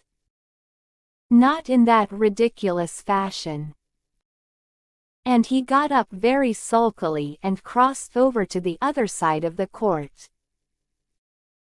All this time, the queen had never left off staring at the Hatter.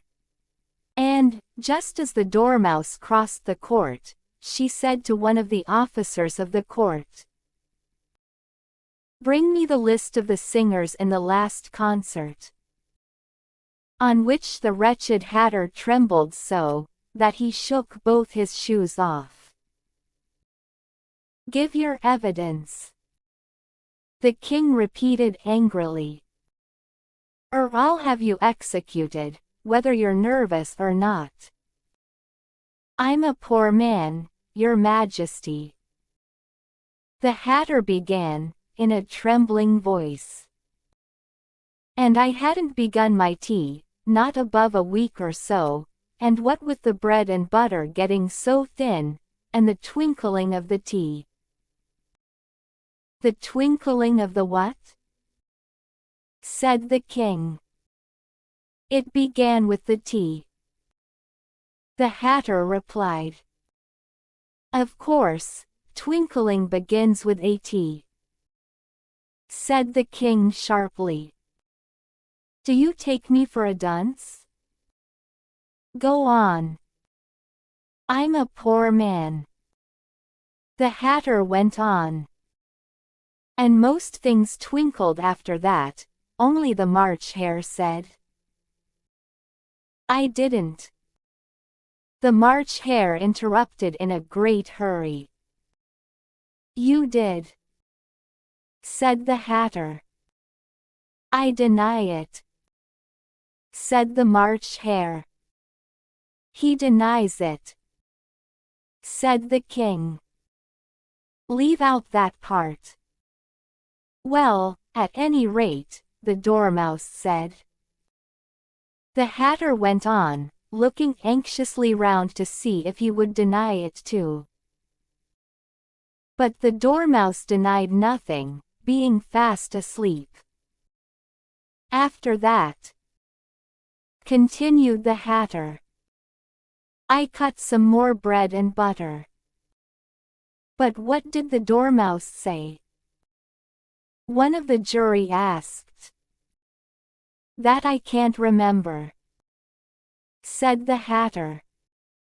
"You must remember," remarked the king, "or I'll have you executed."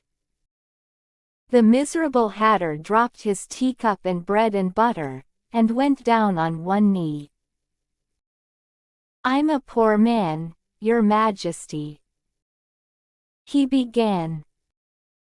"You're a very poor speaker," said the king.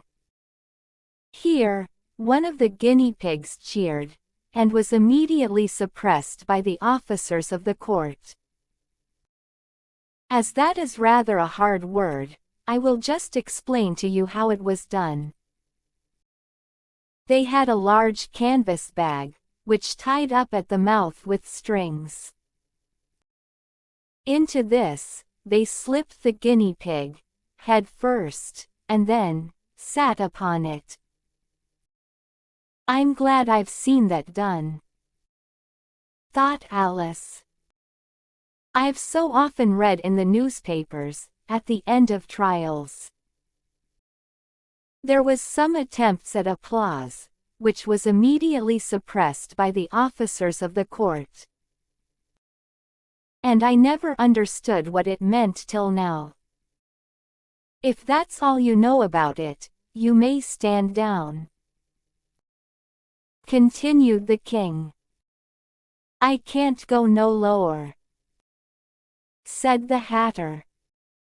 "I'm on the floor, as it is." "Then, you may sit down," the king replied. Here, the other guinea pig cheered, and was suppressed. "Come, that finished the guinea pigs," thought Alice. "Now, we shall get on better.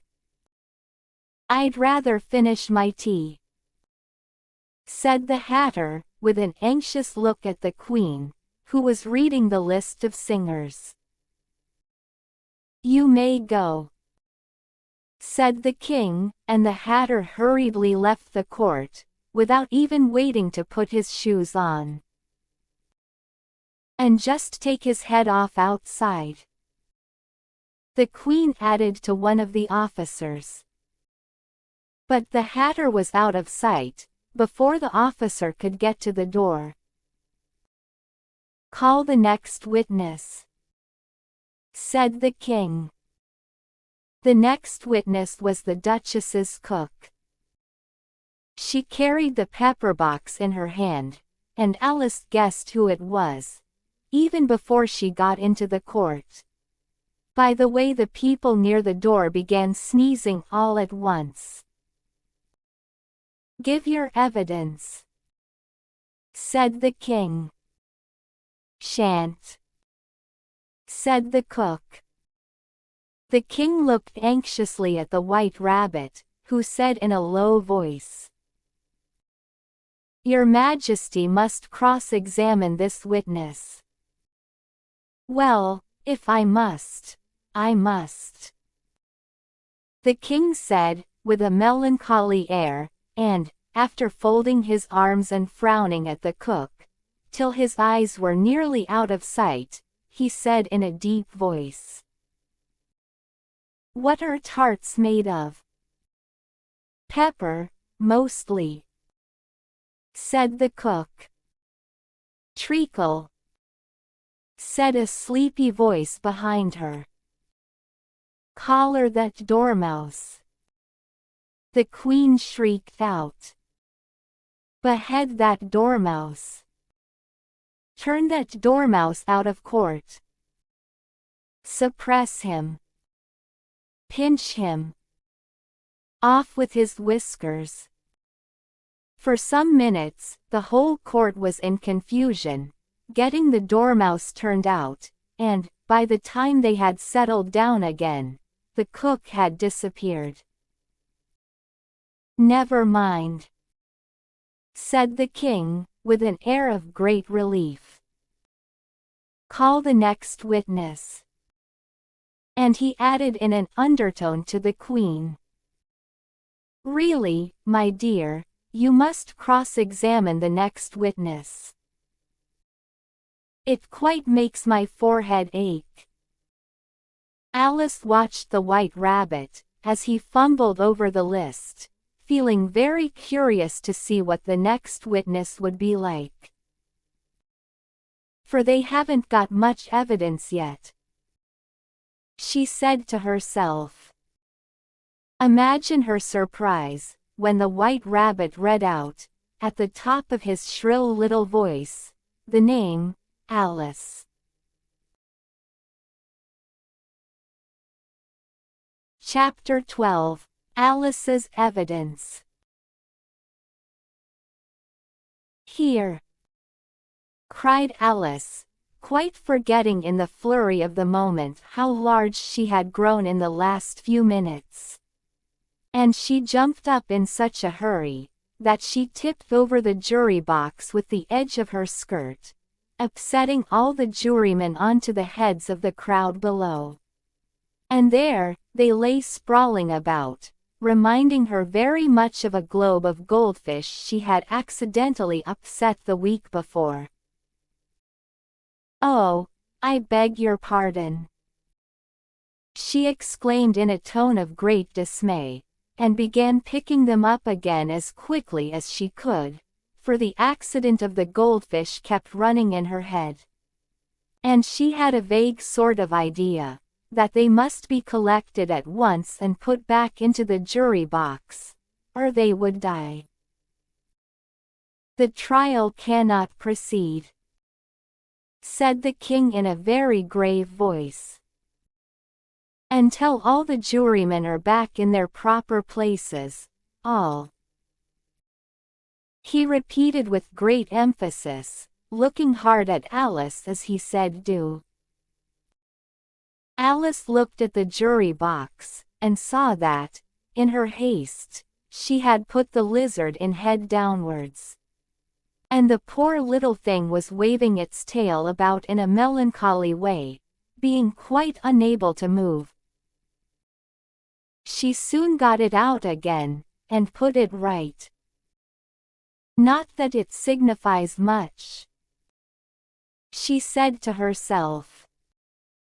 "I should think it would be quite as much use in the trial one way up as the other." As soon as the jury had a little recovered from the shock of being upset, and their slates and pencils had been found and handed back to them, they set to work very diligently to write out a history of the accident. All except the lizard, who seemed too much overcome to do anything, but sit with its mouth open, gazing up into the roof of the court. "What do you know about this business?" the king said to Alice. "Nothing," said Alice. "Nothing whatever?" persisted the king. "Nothing whatever," said Alice. "That's very important," the king said, turning to the jury. They were just beginning to write this down on their slates, when the White Rabbit interrupted. "Unimportant, Your Majesty means, of course," he said in a very respectful tone, but frowning and making faces at him as he spoke. "Unimportant, of course, I meant," the king hastily said, and went on to himself in an undertone. "Important, unimportant, unimportant, important," as if he were trying which word sounded best. Some of the jury wrote it down, important, and some, unimportant. Alice could see this, as she was near enough to look over their slates. "But it doesn't matter a bit," she thought to herself. At this moment, the king, who had been for some time busily writing in his notebook, cackled out, "Silence," and read out from his book. Rule 42. All persons more than a mile high, to leave the court. Everybody looked at Alice. "I'm not a mile high," said Alice. "You are," said the king. "Nearly 2 miles high," added the queen. "Well, I shan't go, at any rate," said Alice. "Besides, that's not a regular rule. You invented it just now. It's the oldest rule in the book," said the king. "Then, it ought to be number 1," said Alice. The king turned pale, and shut his notebook hastily. "Consider your verdict," he said to the jury, in a low, trembling voice. "There's more evidence to come yet, please your Majesty," said the White Rabbit, jumping up in a great hurry. "This paper has just been picked up." "What's in it?" said the Queen. "I haven't opened it yet," said the White Rabbit. "But it seems to be a letter, written by the prisoner to somebody." "It must have been that," said the king. "Unless it was written to nobody, which isn't usual, you know." "Who is it directed to?" said one of the jurymen. "It isn't directed at all," said the White Rabbit. "In fact, there's nothing written on the outside."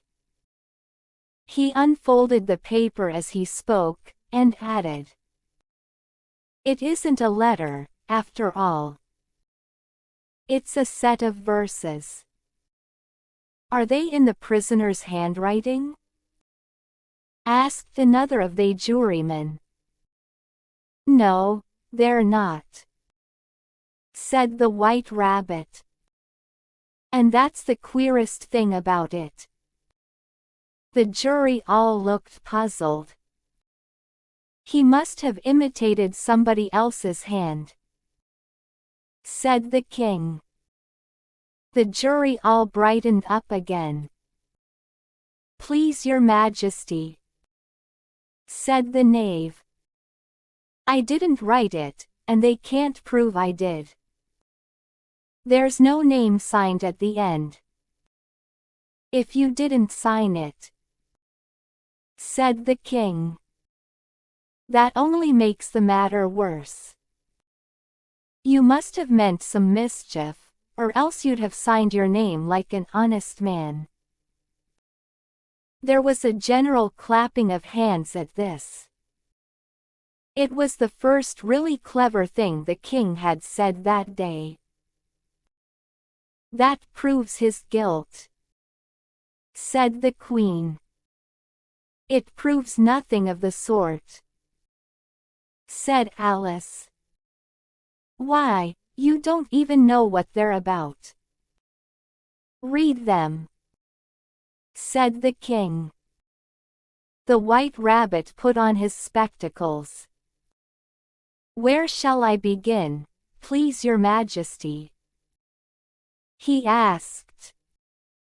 Begin at the beginning, the king said gravely. And go on, till you come to the end. Then stop. These were the verses the White Rabbit read.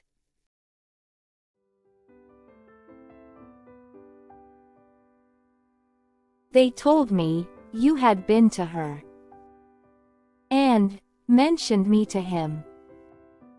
She gave me a good character, but said I could not swim. He sent them word I had not gone. We know it to be true. If she should push the matter on, what would become of you? I gave her 1, they gave him 2. You gave us 3 or more. They all returned from him to you, though they were mine before. If I or she should chance to be involved in this affair, he trusts to you to set them free, exactly as we were. My notion was that you had been, before she had this fit, an obstacle that came between him and ourselves and it. Don't let him know she liked them best, for this must ever be a secret kept from all the rest, between yourself and me.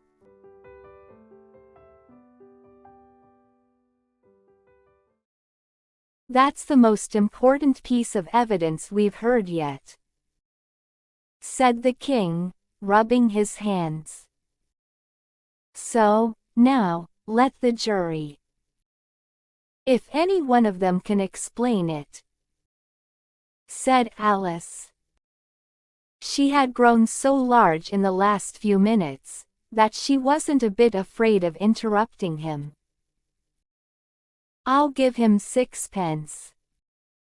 I don't believe there's an atom of meaning in it. The jury all wrote down on their slates. She doesn't believe there's an atom of meaning in it. But none of them attempted to explain the paper. If there's no meaning in it, said the king, that saves a world of trouble, you know, as we needn't try to find any. And yet, I don't know. He went on, spreading out the verses on his knee, and looking at them with one eye. I seem to see some meaning in them, after all. Said I could not swim. You can't swim, can you? He added, turning to the knave. The knave shook his head sadly. Do I look like it? He said. Which he certainly did not, being made entirely of cardboard. All right, so far, said the king, and he went on muttering over the verses to himself. We know it to be true. That's the jury, of course. I gave her 1, they gave him 2. Why, that must be what he did with the tarts, you know. But, it goes on. They all returned from him to you, said Alice. Why, there they are, said the king triumphantly, pointing to the tarts on the table. Nothing can be clearer than that. Then again, before she had this fit. You never had fits, my dear, I think? He said to the queen. Never, said the queen furiously, throwing an inkstand at the lizard as she spoke. The unfortunate little Bill had left off writing on his slate with one finger, as he found it made no mark. But he now hastily began again, using the ink that was trickling down his face, as long as it lasted. Then, the words don't fit you, said the king, looking round the court with a smile. There was a dead silence. It's a pun, the king added in an offended tone, and everybody laughed. Let the jury consider their verdict, the king said, for about the 20th time that day. No, no, said the queen. Sentence first, verdict afterwards. Stuff and nonsense, said Alice loudly. The idea of having the sentence first. Hold your tongue, said the queen, turning purple. I won't, said Alice. Off with her head, the queen shouted at the top of her voice. Nobody moved.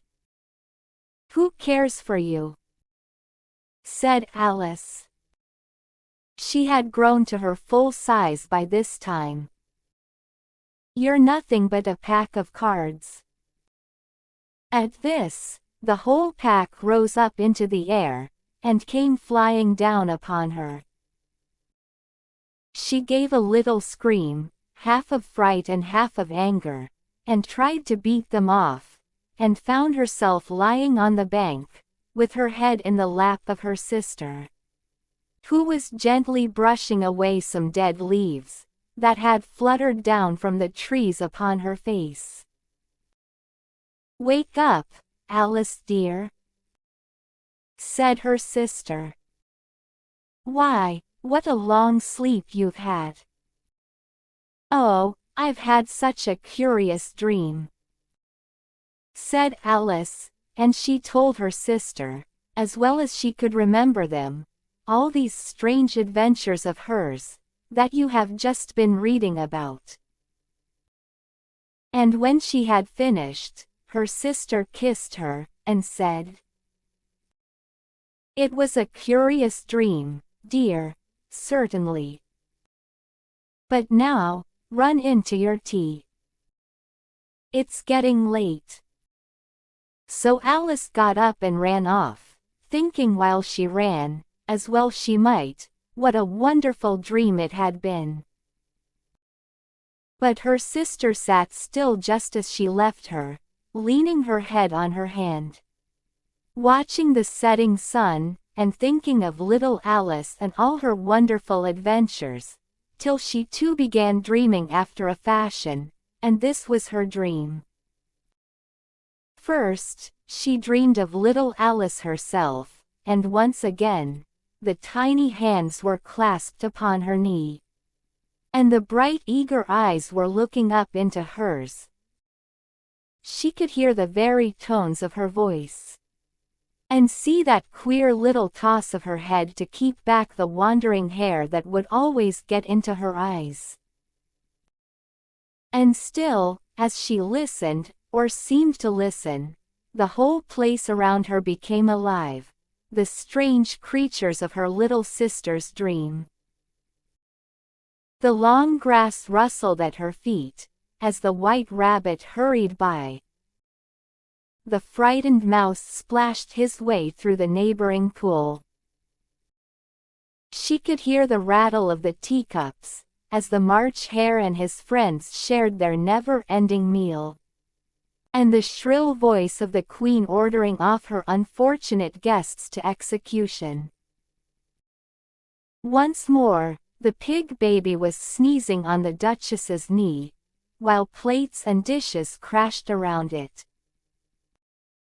Once more, the shriek of the griffin, the squeaking of the lizard's slate pencil, and the choking of the suppressed guinea pigs, filled the air, mixed up with the distant sobs of the miserable mock turtle. So she sat on, with closed eyes, and half believed herself in Wonderland, though she knew she had but to open them again, and all would change to dull reality. The grass would be only rustling in the wind, and the pool rippling, to the waving of the reeds.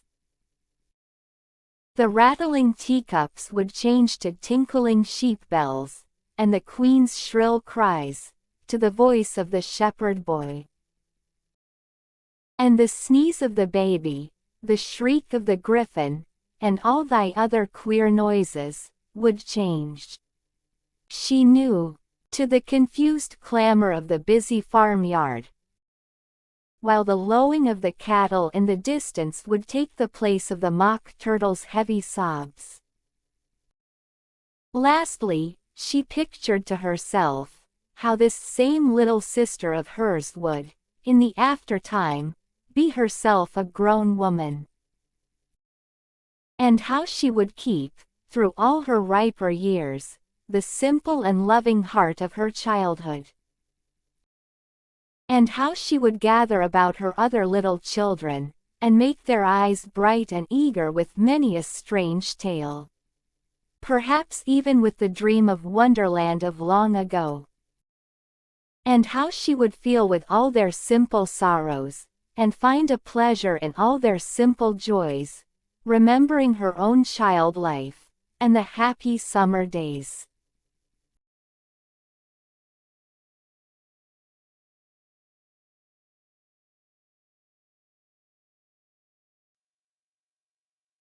이 영상이 도움이 되셨다면 좋아요, 그리고 구독 부탁드립니다.